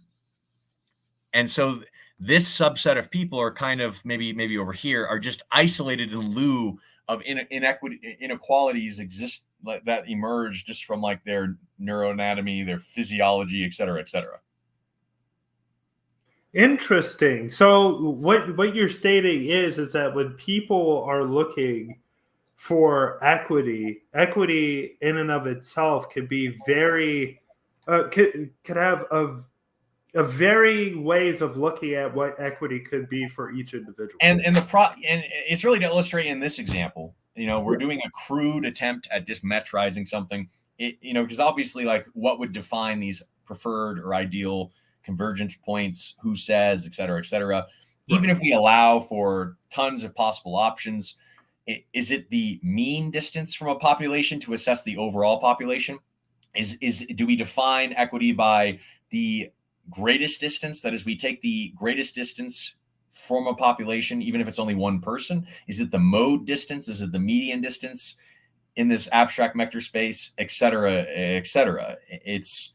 And by converging to one, because these are just two dimensions, what if they're dimensions that are inversely proportional to each other, where convergence to one is moving away from another? And so by trying to minimize the distance in these abstract vector spaces, we maximize the distance in other dimensions, that is.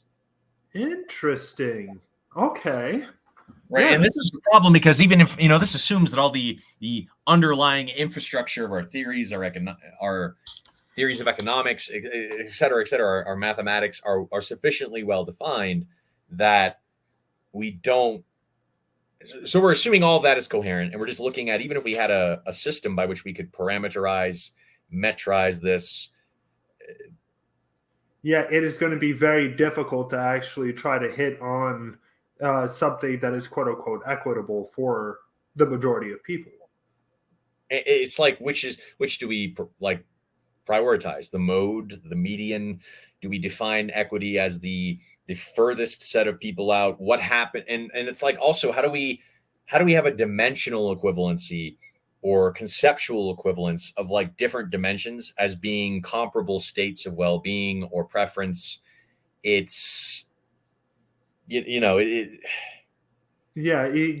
run into issues. You run into a lot of issues or problems in and of that, to try to at least give, as a lot of people like to say, the highest, well, not the highest, but well-being to individuals, in a sense. And it's like, well, what does that mean when you go by a person by person standard, in a sense, or even by group standard? What would that end up? And we've ignored, like I said, we're pulling with us, like, are we collaborating in this optimization problem, or are we not?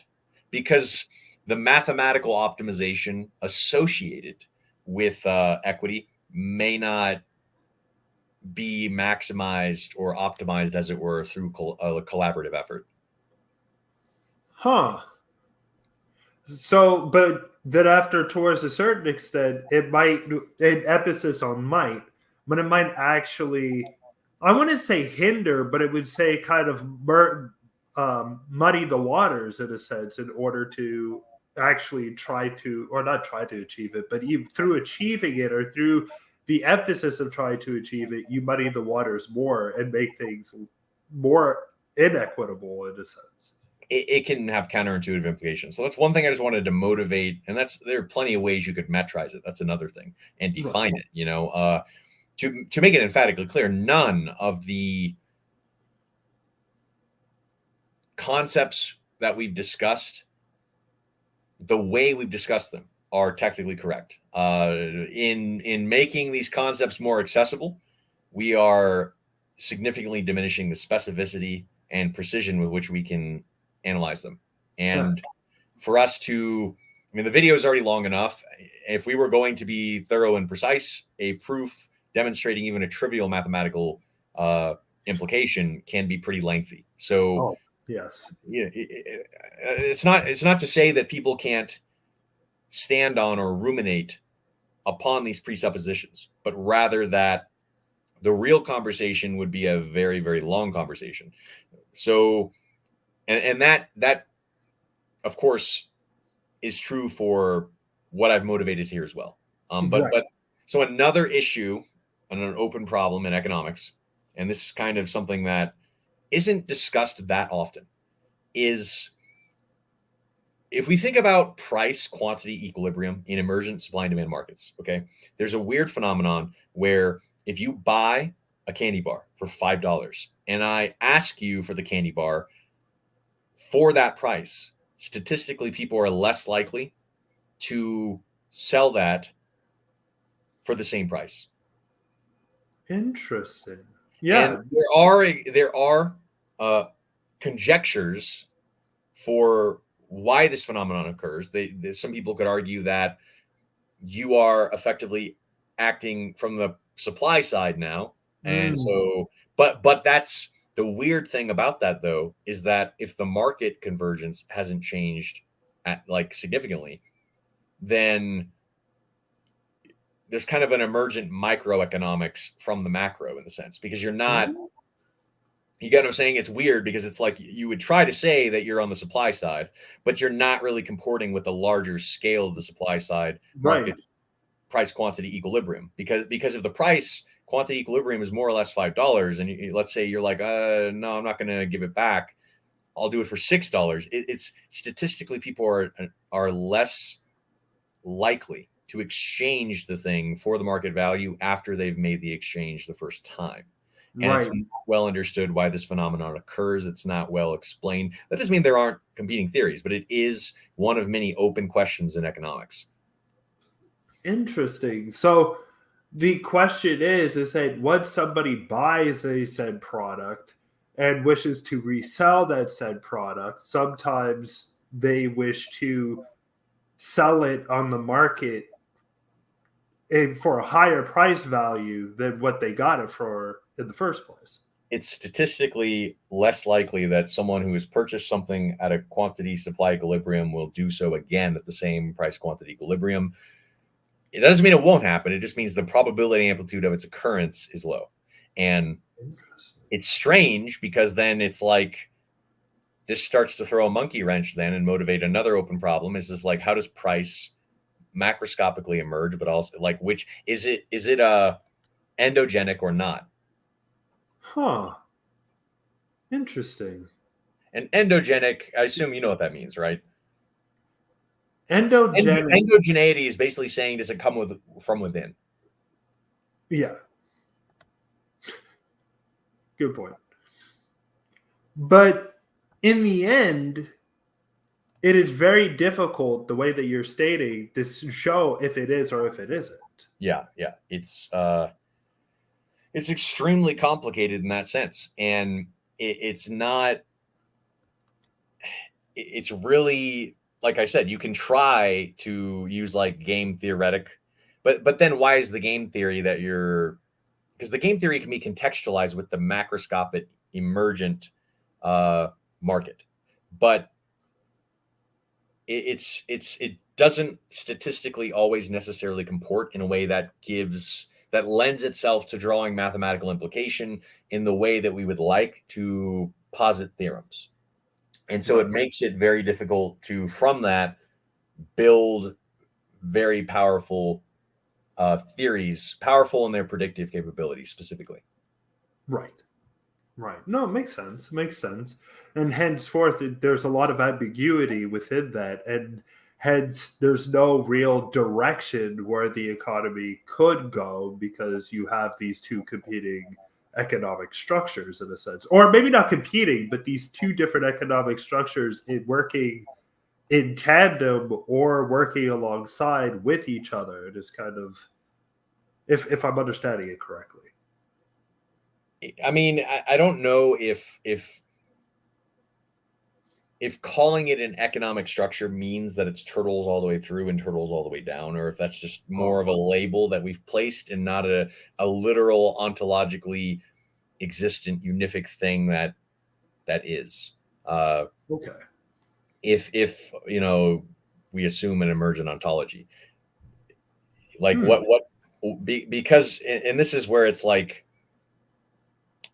what I would say is it feels very much so like you're looking at societal scales and you're looking at individual engineering problems that have their own specificity, and there's a coherence, but it's not the sort that lends itself to a simplistic narrative structure that's easily espousable, much like when we went through our very elementary assessment of Marxism.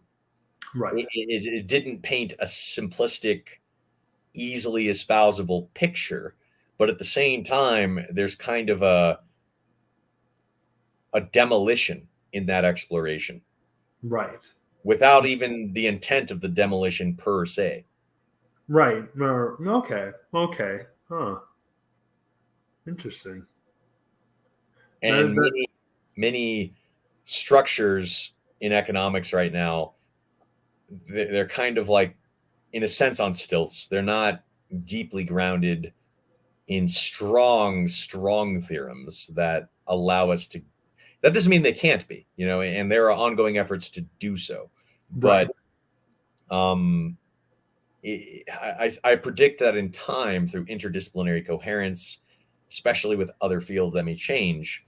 But I mean, one big question, for example, is like, what is the size and the scope of the government? Hmm. Well, you mean to have certain subsidies, or you mean just in general for? And that's why that's a difficult question, right? Because it is in general, but then to even ask it in general is to suppose that there is a size, but also to think of the government as a unific thing is not to think of subsets of the government, which may or may not be, in a sense, optimized at different scales. So the question itself is almost loaded in a way as to be unsubstantive. And that's another danger in economics, is we can ask questions in a form or in a way that kind of sets a trap for us without our being aware of it, Right. Because then the idea, of course, is the assumption that I guess, like, here's another thing to ask about, is like, if we had, and this is kind of almost loony, because we don't have evidence of this being necessarily achievable, but like, if we had a state of abundance, would we even need Marxism? So like, at the end, if we reach a utopia, do we need Marxism or do we need communism? Now, Marx would say we're supposed to get to that, but what I'm pointing out is, do we even need communism if we have a sufficient abundance to where effectively, Like you could sustain everybody without even needing to make everybody equitable. of course, as soon as I think you're thinking about effective Oh, big equity, yes. because obviously, if you're like looking at discrete matter, energy, et cetera, it's like, I don't know how you're going to avoid that. But what I'm Right. saying is, so like, but you see, again, the question is like insufficiently precise and well defined, and it goes back to our previous conversation about effective decidability for sets, where we like to ground something in first order or second order predicate logic and have axiomatizations, lemmas, theorems. It's just that it's difficult to do that in a way that gives us really the strength we'd want to make the kinds of generalizations that most people, I think, look for when they're thinking about economics, when they're reaching for, because how many problems, like, at their mathematical foundations and have similarities in their solution sets and in the solution curves that lend themselves to there are general patterns that fall out, but it's hard to find something sufficiently general as a pattern that can be relied on for a repository of different problems. Hmm. And thus, finding solutions to said problems, and as that pertains to optimization and thus economics. Huh. Right, exactly. And henceforth, it kind of makes us think a little more in depth into how we can look at these said structures or emergent structures and see what, or at least how it it shows that the systems are not the systems, but these emergent objects, I guess, in and of themselves are extremely difficult for us to pinpoint in order for us to even start asking that said question about equity in a sense. I mean, you're another thing to think about with equity is another problem in open problem in economics is something known as revealed preference, where we consider the order in which a particular set of goods or services are acquired. Mm-hmm. So suppose that there exists like 3 goods, services, products, etc., that a person is able and willing. So we're thinking on the scale of just a person right now to afford all 3. for within some period of time t, right? Does the order in which the purchasing occurs imply something of a pertaining to value? And the reason that matters in some ways, think about this now.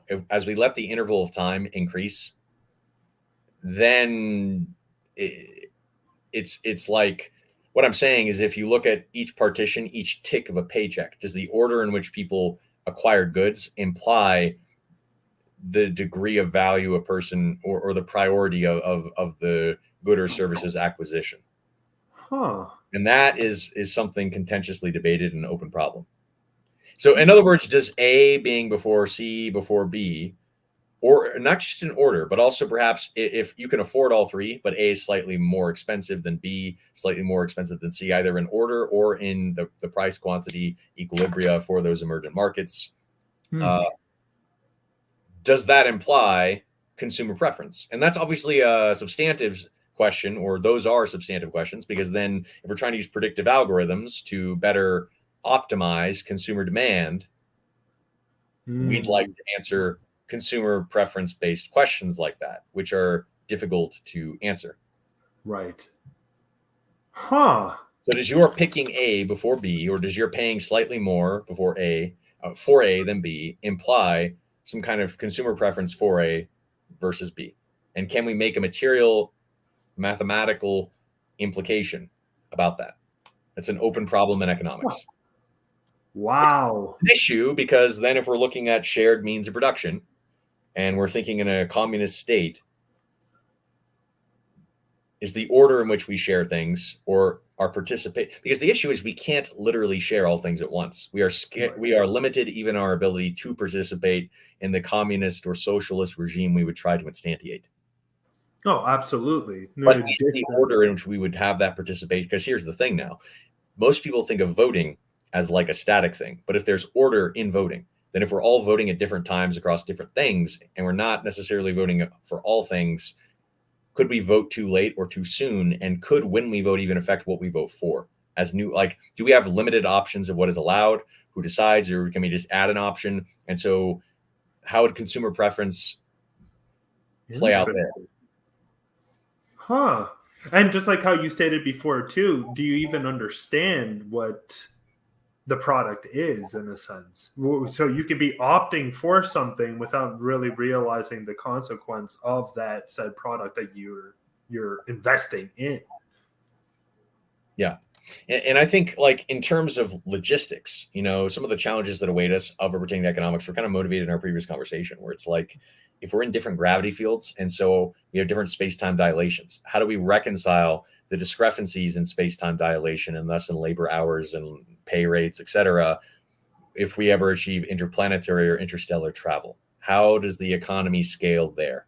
What if we change reference frames? Or in today, it's just not really as much of an issue, and it's not something that's really. If I went into an economist's office and motivated that, or even to a physicist, I think they would look at me like I'm insane. Because I would look like a nutter probably. But just because it's not a problem now doesn't mean it's not another potential open problem that we will eventually need to reconcile.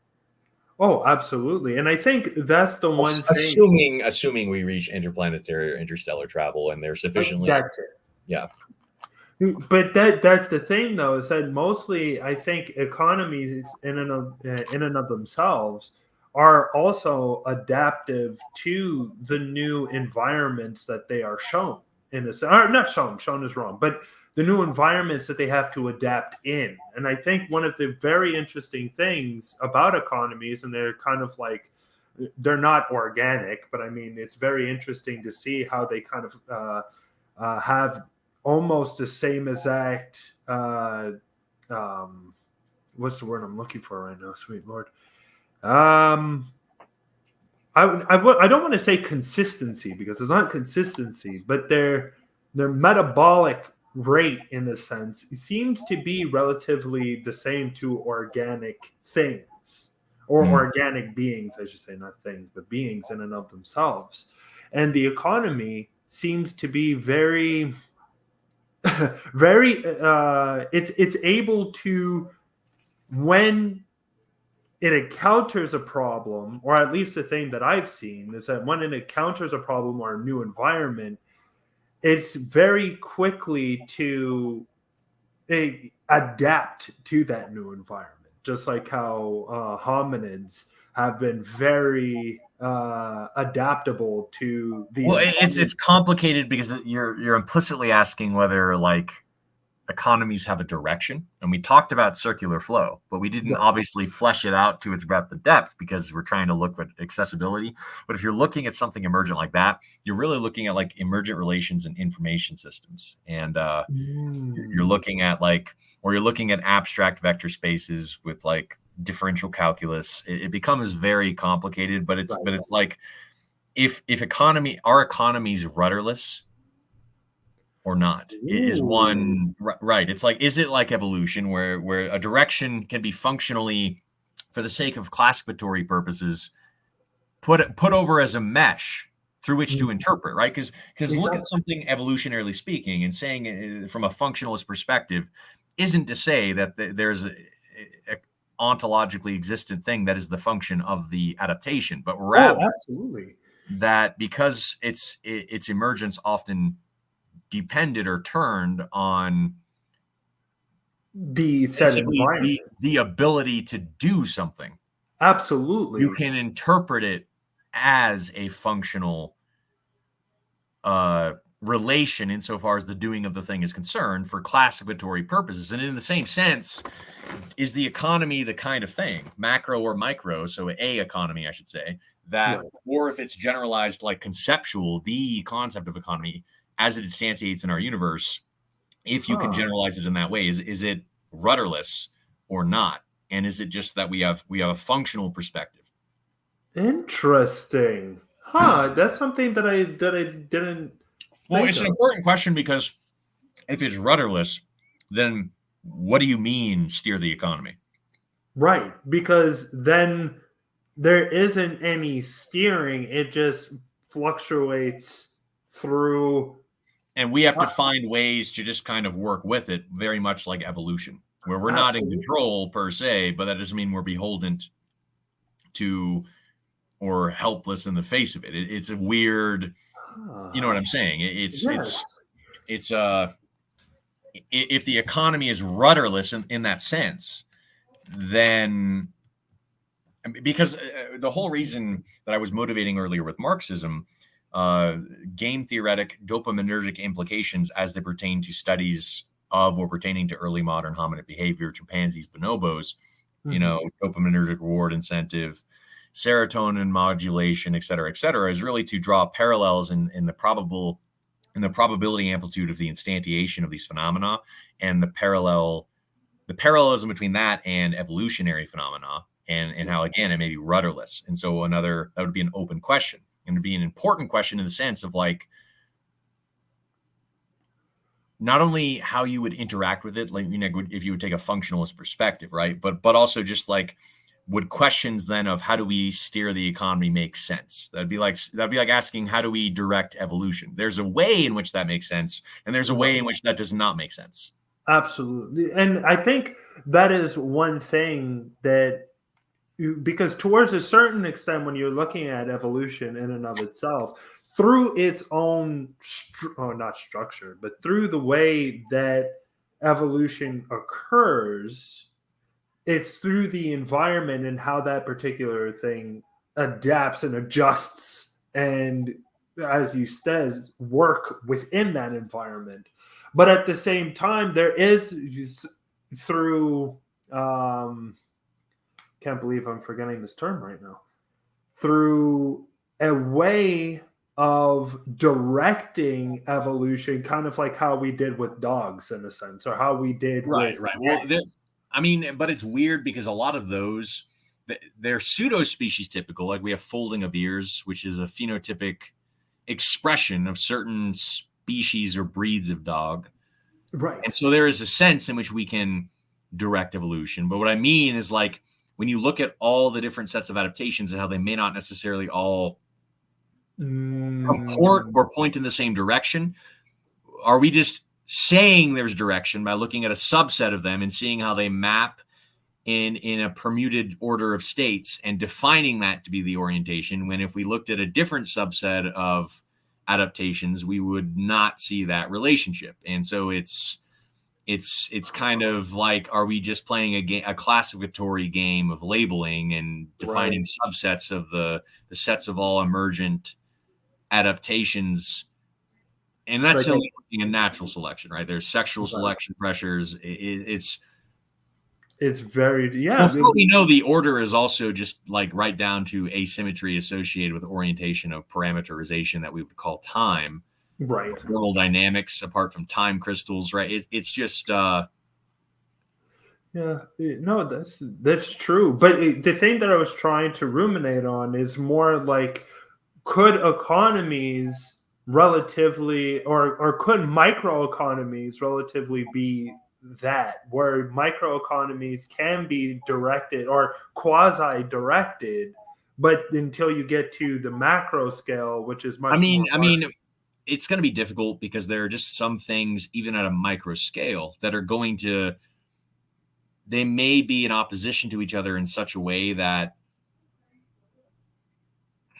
that's a great question.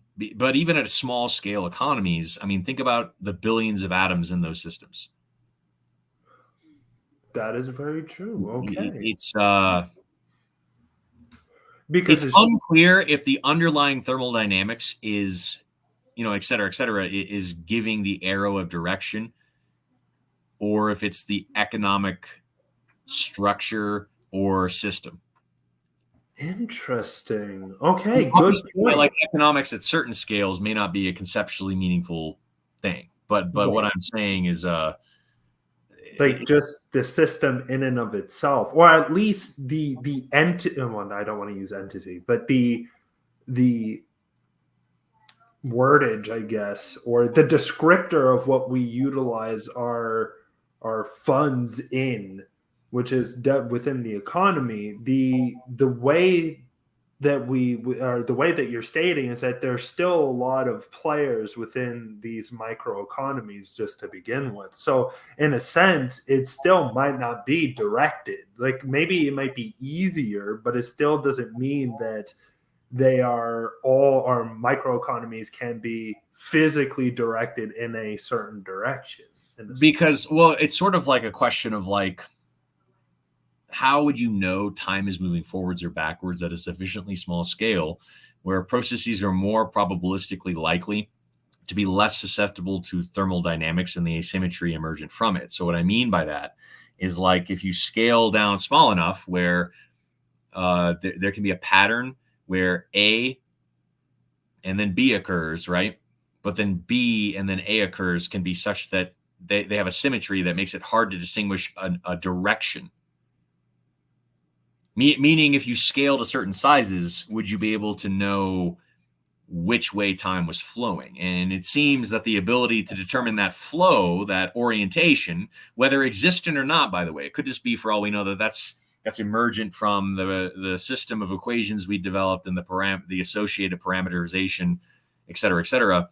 Right. But it could just be that orientation of that sort is emergent, but not necessarily fundamental. And so if you go down small enough, no, I'm not saying you would try to define economies on such a scale per se, but in the same sense, it's a question of whether or not at some scales, because if you scale an economy up like over large enough periods of time, it really starts to look like a very, very small, comparatively speaking, interval of time. Right. Huh. But if you go very small, then it starts to look like it can even be hard on sufficiently small scales to determine an orientation in the system. And so you start to wonder if the orientation is something you are putting on the system, rather than coming from the system itself. Yes, and it's a very complicated question. And it kind of, it in some ways implicitly relates to the orientation of time, because then you're thinking about labor accrued over time, right? But if you were to play the universe, backwards, and of course this is kind of absurd and in some sense stupid to say, because we don't really yet understand if it ends, how the universe could end. And so you're kind of assuming a symmetry here for this to even be meaningful. So honestly, I wouldn't really entertain this. I'm just kind of motivating, I guess, a conceptual apparatus for exploratory purposes, that if you're orientating in the other direction of time, are there subsets of instances in which it would be hard to determine forwards from backwards in a meaningful way? And would there be a distinction at all? And in some cases, economic structures, would a recession truly be a recession? Because if GDP is going down from the other direction, it's going up. Interesting. Right? Because if you're looking at the positive orientation of time, you're thinking of a recession as gross domestic product, velocity of money, transactions per unit time, per capita, et cetera, Right. changing, usually going down over a period of time with positive oriented time. But if you inverse that, then would that look from the other direction like a boom and not a bust? Huh. And that kind of really segues into, like, with all these problems and challenges, where would the future of economics lie? Right. Where would we look probably in the future to make innovations and to solve economic problems that await us? And I would postulate that the way forward is trying to ground economics in physics. So I would explore notions like, if matter and energy in a closed system are conserved effectively, then what does it really mean to make profit? Because then you're really thinking about energy transference. You're thinking about mechanical energy in the system. You're thinking about dark energy in the space. You're thinking about transfer from potential to kinetic. You're thinking about momentum transference.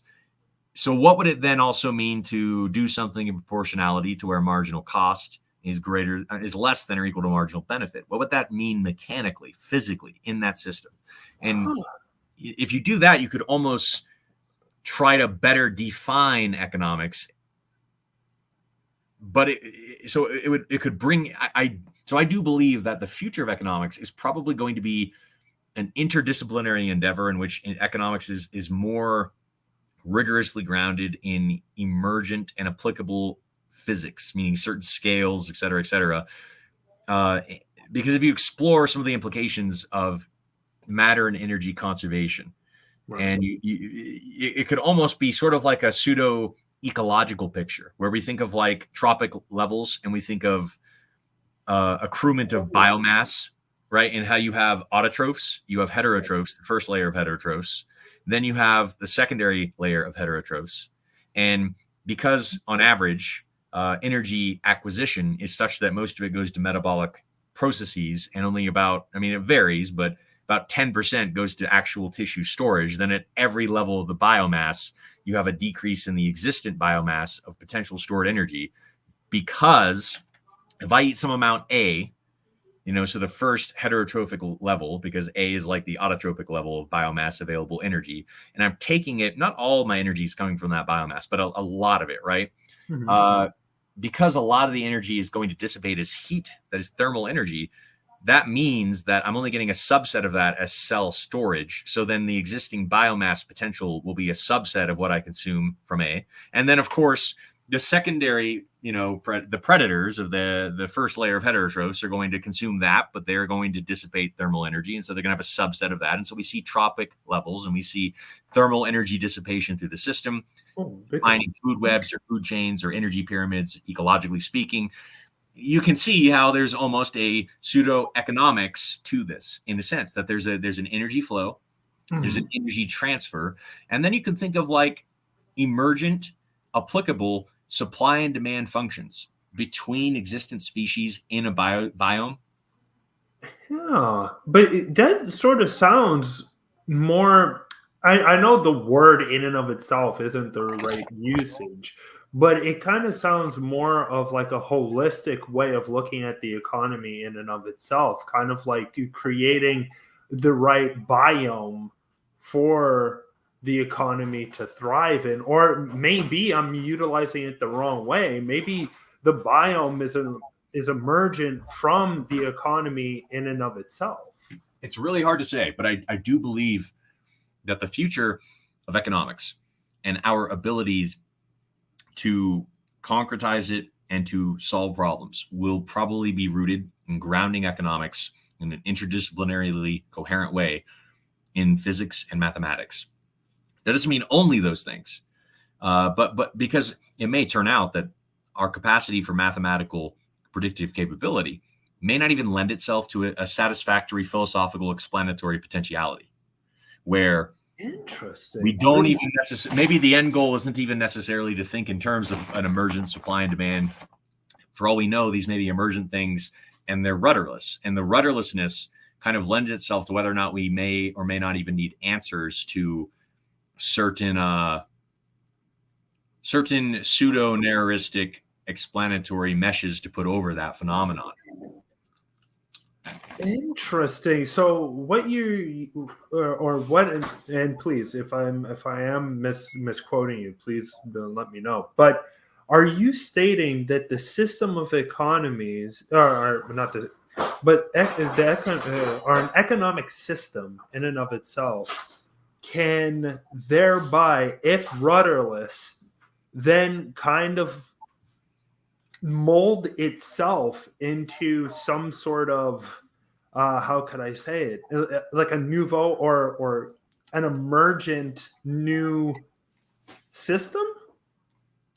I mean, it could be. I mean, it's hard because it's like you have a price, but what are you defining price to be, right? And you have a cost and a quantity. So it's like if you're trying to make a parallel between supply and demand, what is the price?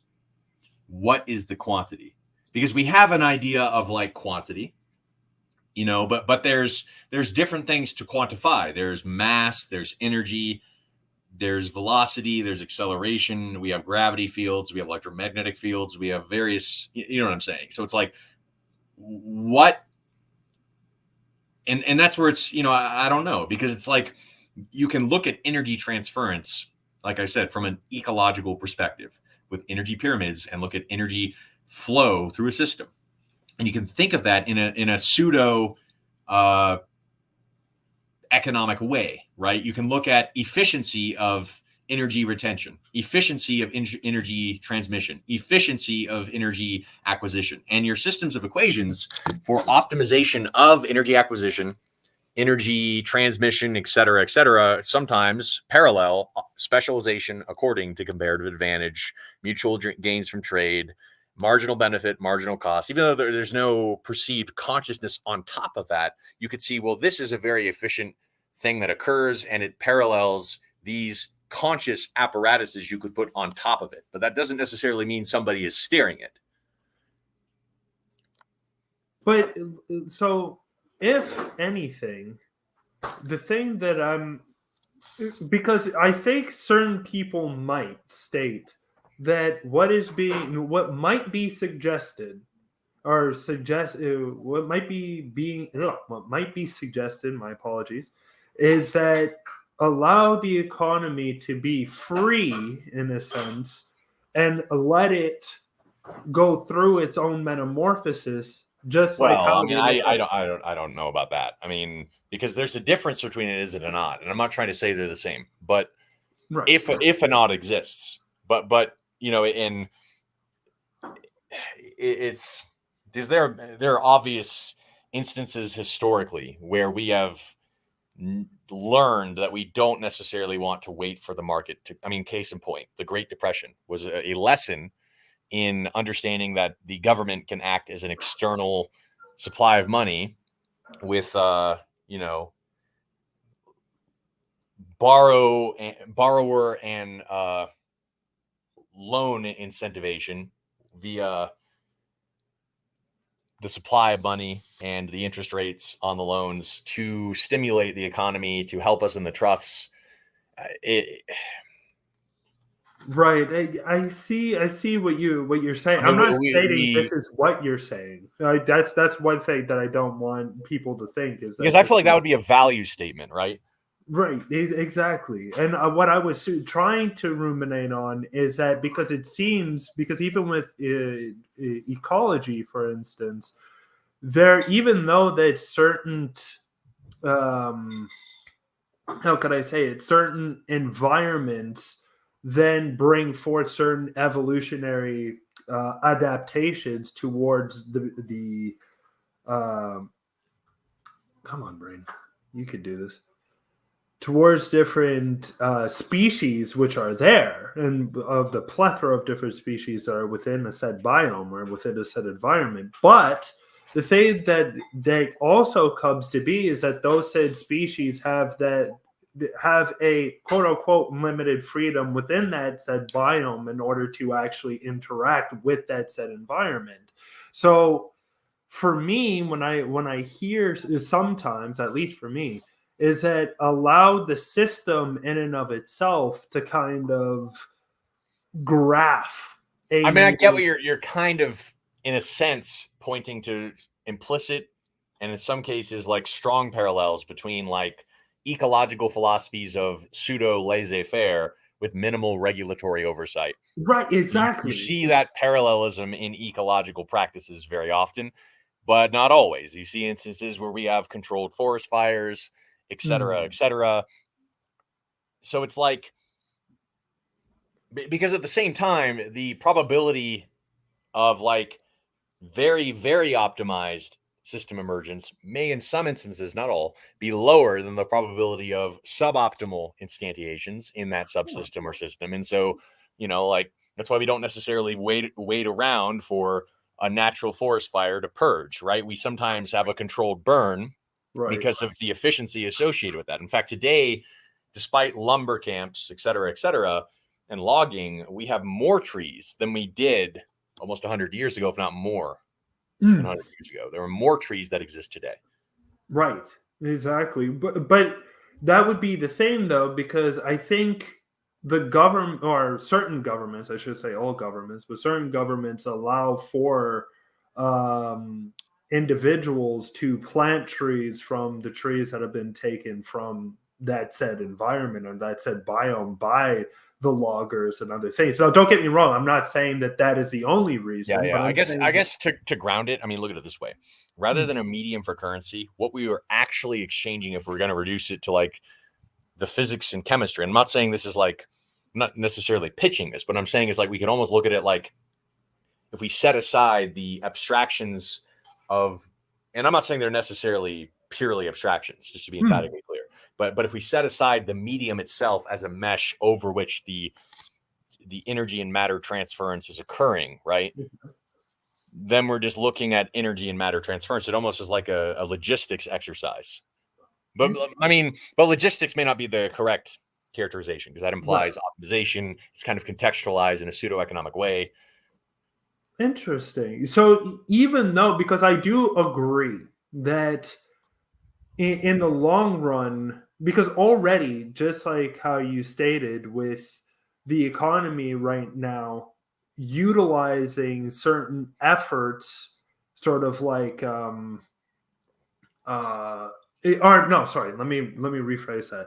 The economy at the moment is very abstract, and sometimes it is better to utilize certain set equations that have a lot more, I shouldn't necessarily say weight, but I should say that have a lot more. Well, I would say the wisdom may be that if we go up to higher levels of abstraction, away from that concretization, so to speak, the accounting, the tabulation may be where a lot of externalities leak out into the economics that we intend to be doing.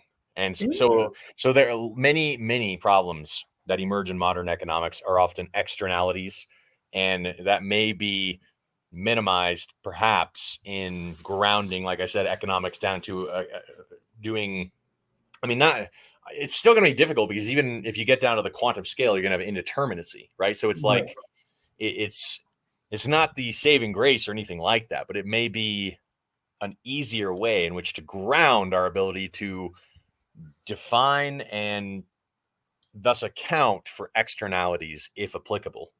Interesting. So Because like, what are the externalities for an ecosystem? Because there are some, but they're usually far less nebulous to define, because we're not chasing some will-o-wisp of profit that's not necessarily like, you know what I'm saying? It's like, it's not to say profit can't be grounded in something, but I'm trying to say we want to make like some kind of some kind of correspondence, some kind of functional or relation. Some kind of functional mapping or some kind of relation between whatever profit, revenue, and cost are. And we do that to an extent, but not nearly to the extent that we could if we're like taking it down to the level of conservation of matter and energy in a system, transfer of energy, transfer of momentum. You get what I'm saying? Like if we think about this more substantively, we may even have better definitions of what cost and revenue are, and that's what profit is. Interesting. Like what emergent relations, and thus, what emergent relations? It's difficult. It's really difficult because one would be forgiven for saying, in what way would thinking about things in that sense better inform definitions or value claims even. But sometimes discoveries and concretizations of those sorts have changed value landscapes. So it's like when we discovered hand washing and its relevancy upon ruminating on, the implications of germ theory, suddenly the question of whether you or not you wash your hands has more value significance. Right.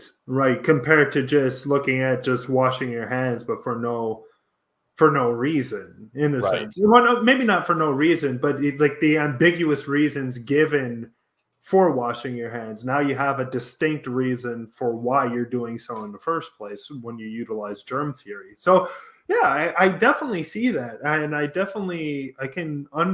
I understand that, but it seems just like how you stated, when you get smaller, and definitely when you get smaller within physics towards a certain extent, wouldn't indeterminacy in and of itself cause issues on actually trying to ground your particular economy?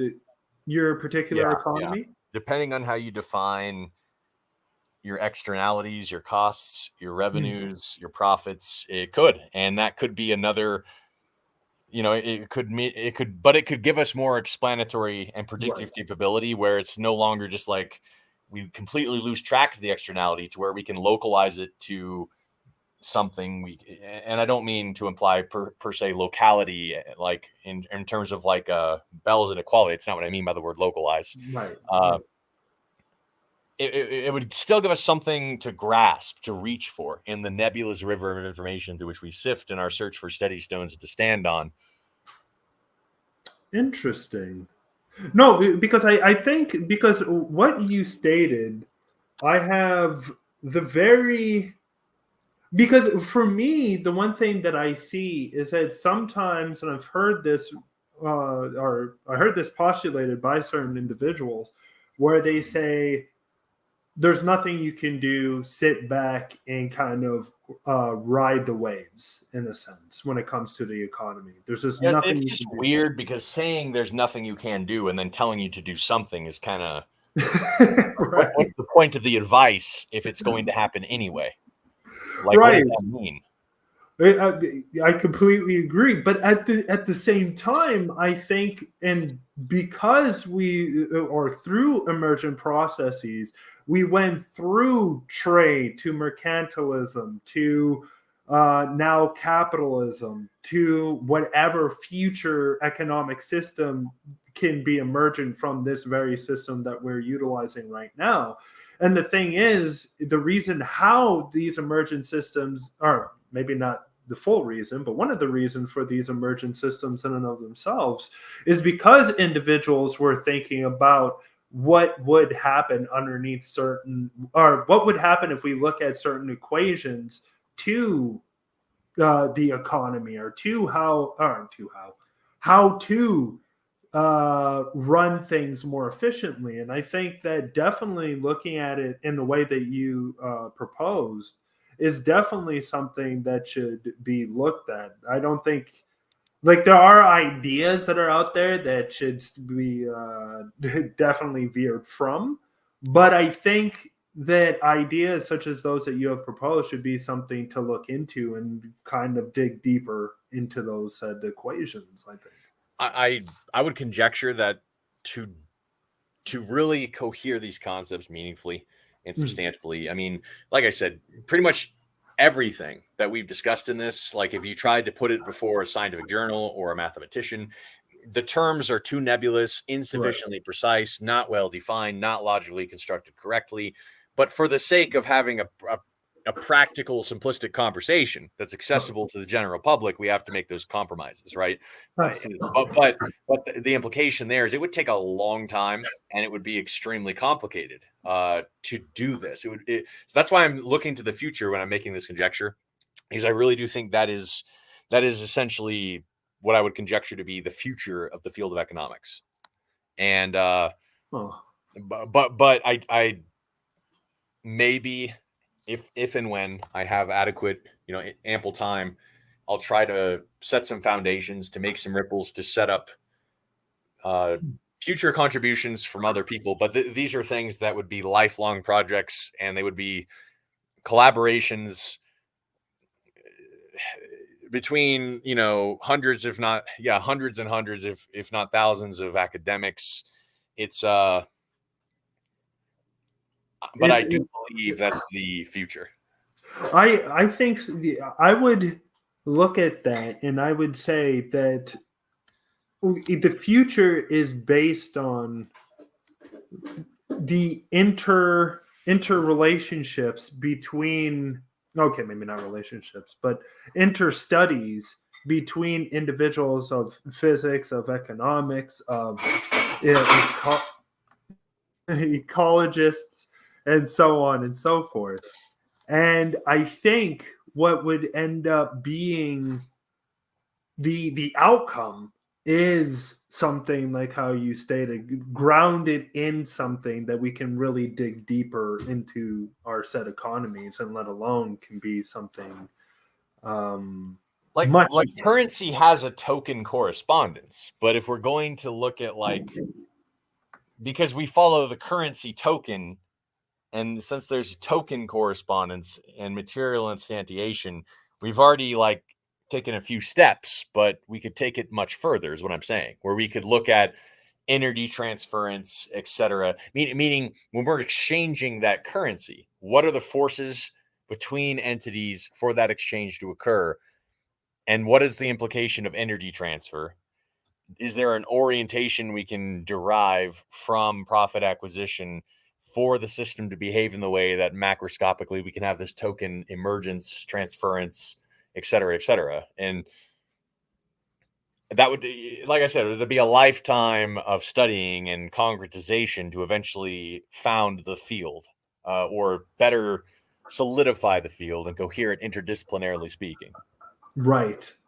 No, but I think that it's a good thing in order to do. I think for individuals to sit down and to really be, as you stated, utilize that time, because that's the beauty that I find about economics and physics and even anthropology, biology, chemistry, is that you are literally using equations, or certain times you're using equations that have already been found in order to find new equations and build from those set equations in and of themselves. And I think that even though, let's just say within our lifetime, that the said model of our economic model isn't found, the really good thing is that even if you start the journey, the future generations could figure out that said equation in order to build that new model on the models that were transitory to that, in that direction. It's conceivable, I guess. I mean, I don't know what it means to say, again, conceivable, but I would say what I hope to motivate in kind of drawing attention to where I believe the future of economics really lies is to think that I don't think the answers lie in, I mean, when did Marxism really get positive? It was probably in the 19th century. That is correct. 19th century conjectures. We don't see in most other fields in science, we don't reach for the oldest theories that seldom ever progress for solutions. That we usually innovate, we adapt, we achieve more, at least hopefully more interdisciplinary coherence, more specificity, more consistency, reliability, predictive capability, right, explanatory capacity. I think that the future is really looking in a direction that doesn't easily comport with necessarily what you would simplistically define as Marxism or capitalism. I think it's really going to turn into thinking in terms of physics and emergent relations of systems of that. It's just that's what I would be really surprised if someone listened to all of this discussion, simplistic though it was, and their takeaway is we need to usher in the socialist utopia. I would honestly be surprised. Well, remember, my dear friend, that there are individuals that think the sciences are elitist and are held by those who are in power in order to deceive the individuals. I think, ironically, that is in part attributable to, I mean, if we're going to point to some like motivations that I think Karl Marx had that were substantive, right. discrepancies in capital and asymmetries in competence, that to do science is not per se to merely have a debate here and, just throw out points of contention, but rather to get well-defined axioms that are falsifiable, that make predictions, set up experimental apparatuses that are reproducible, and put those postulates to the test. And if you don't have the capital to do that, and you don't have the understanding, because it becomes ever more complex and abstract, you're distanced in terms of capital, because you know how many people have the money to build a hadron collider to test the science and thus to do the science. Right. So in a sense, fewer and fewer people can participate in the more modern and cutting edge science because of the barrier in capital and the barrier in competence and knowledge acquisition, at least for the time being. Now, maybe emergent technology may change that, I mean, in some ways, not in every way. It's hard to predict in the future, but that may be in part what you're speaking to. And so there may be, in some sense, a non-trivial set of implications to ruminate on. Right. And one thing that would be very interesting is maybe to even delve into a future discussion, in a sense. Yeah, I mean, this conversation has been fun in that it's much more relaxed. It was a slower pace, so we got to unpack a repository of things. We kept it very simple, so hopefully a lot of people take something away from many of the things discussed herein. It's not, because I mean, I'll be honest, my impulse is to go into the more rigorous mathematics, but I understand that it's probably not as helpful for a lot of people. I understand that. But the compromise, I just wish to emphasize this, is that you really aren't seeing the full breadth and depth of the sample spaces of the the implications when you actually use the actual mathematics. Really, the difficulty also to like make a single implication from A to B, where A and B are classical presuppositions, true or false, but not both. It's much harder than people think it is. Right. I think this conversation, I think people are going to take away from this conversation quite a few things, because as you've shown, even within the graphs that you created and everything like that, it's very accessible to individuals to really figure out what the problem, or hopefully it should be accessible to show individuals what the problems really are, or what the challenges they would have to overcome empirically, conceptually, to cohere Marxism with, to comport it with, to defend it with. What are some of the bases? And those are just some. I mean, there are so many more. And again, the ones I showed were really the introductory level. You teach it at that level, but it's not correct. It's not at all correct. But it's like, if you're going to do the actual systems of emergent differential equations, if you're going to use modern economics, the barrier to entry is much higher. Technically, most of what I showed is incorrect. But for a bird's eye perspective, for a, where do we reach? What stones do we look for? I agree with you. And I hope that it'll give people at least something like, okay, it's got to check all these things off. And boy, is this like hard to tie together in a single bundle Right? that points, all these arrows line up and pointing in the same direction, which is that we need to usher in the socialist utopia via seizing the means of production, sharing it amongst each other. I completely agree. And I think right over here, Linear stated that the conversation was enjoyable. Thank you. She really enjoyed the conversation was enjoyable to individuals, and I think that and that's the thing, that's the beauty about having things on YouTube, is that individuals, if they don't necessarily understand it, can go back and look into it again, you Right. know, so that they can really unpack the information which is there. And also the other good thing is that if there is any questions or whatever, just like how I constantly state, you can send the questions to the actual messages section on YouTube. Be like, well, how does this work? Or Yep. whatever. And we will try our best to even answer those questions on the comment section. It would probably be even better. I mean, one thing I don't like about responding to comments in the past is it's not only unclear if the person gets the response, but moreover, I would rather have a conversation with that person of or pertaining to their question in real time so that we could parse that. Because sometimes the comments that are interesting are if someone has a point of contention, or someone really is like, wait, what about this? Doesn't this imply that? And what I mean by that is I've discovered that the more complicated something is, the harder it is to succinctly unpack and explain in its breadth and depth in a comment, particularly on YouTube. And But I would rather have a conversation with a person. So if anything, feel free to reach out to me. My name is Christopher Stum. I'm on Facebook. I shouldn't be too hard to find because I'm associated with the College of Eastern Idaho. So you can search those two things and probably find me and ask me a question. I enjoy having this discourse with individuals, you know.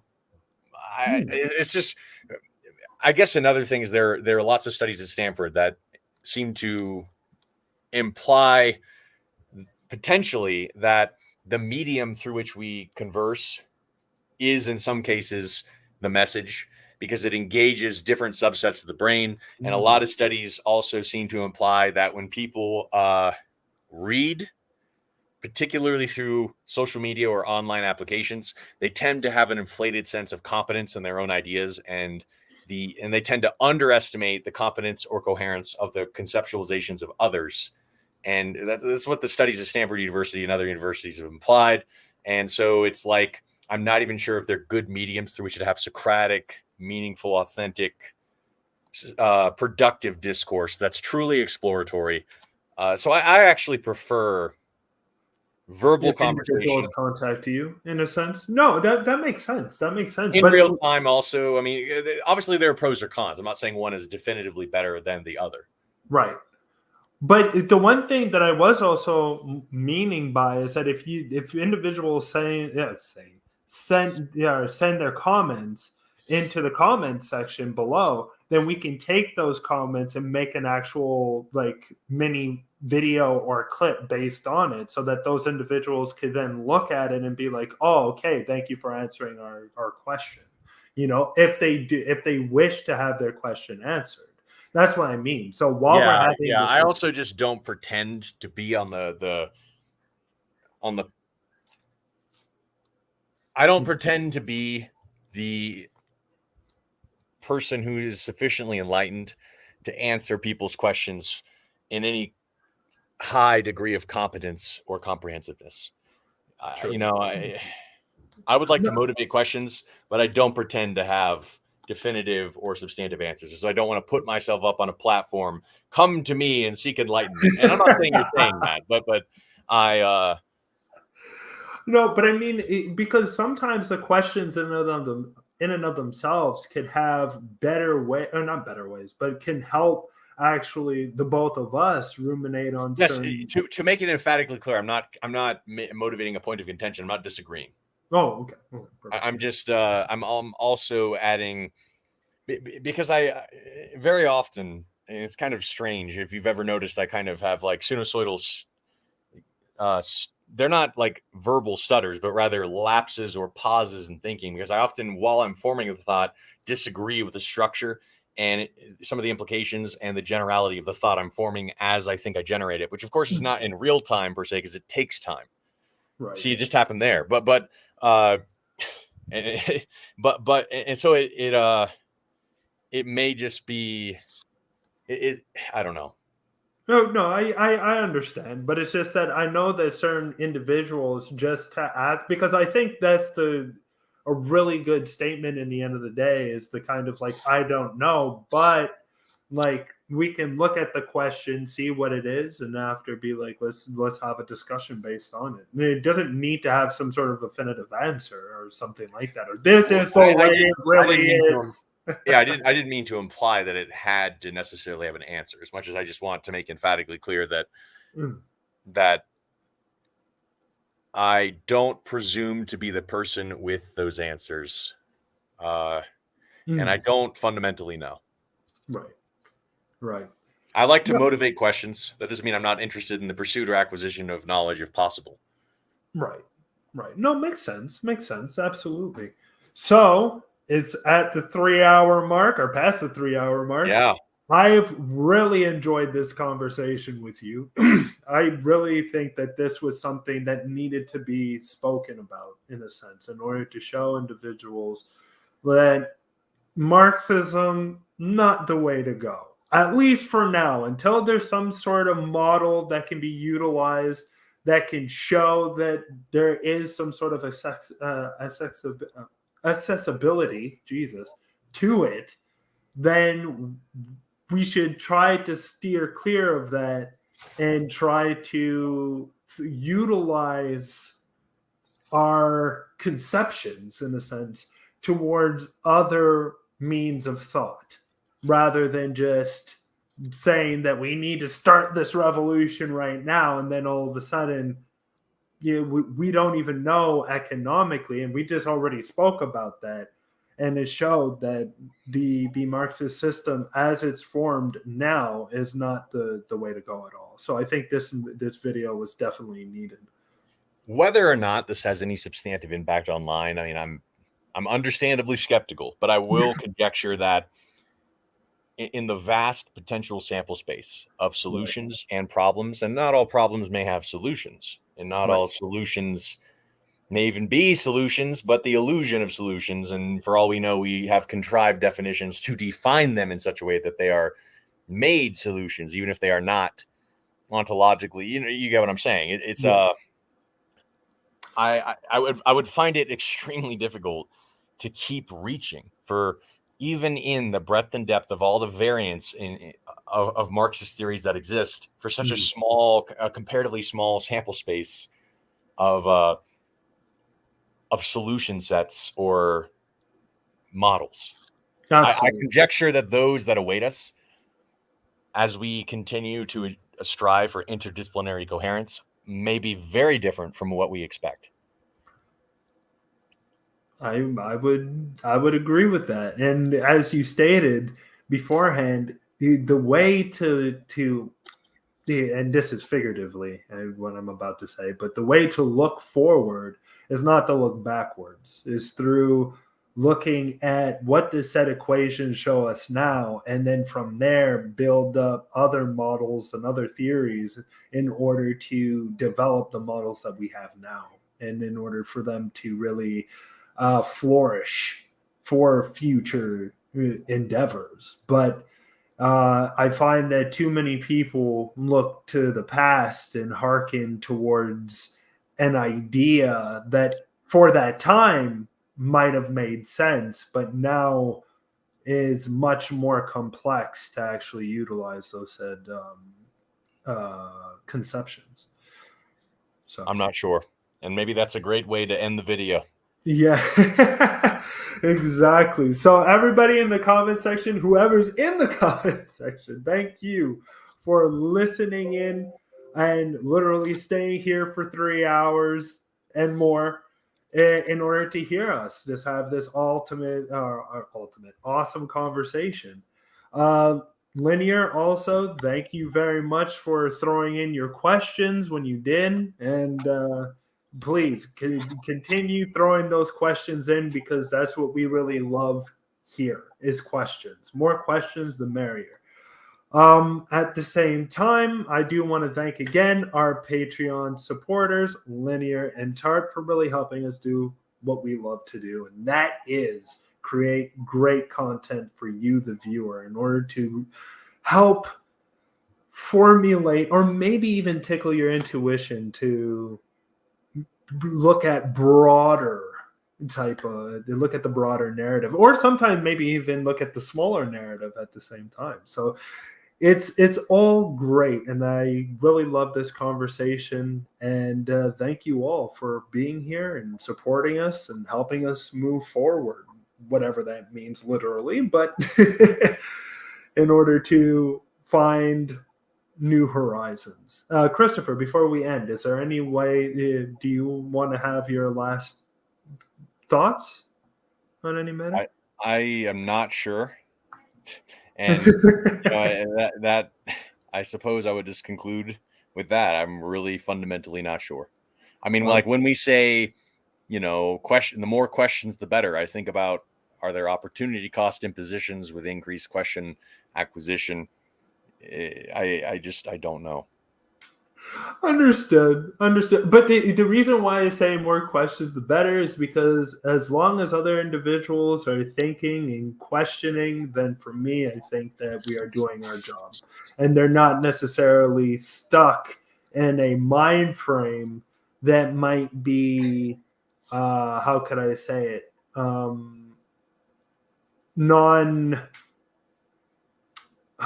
What's the word that I'm looking for? They are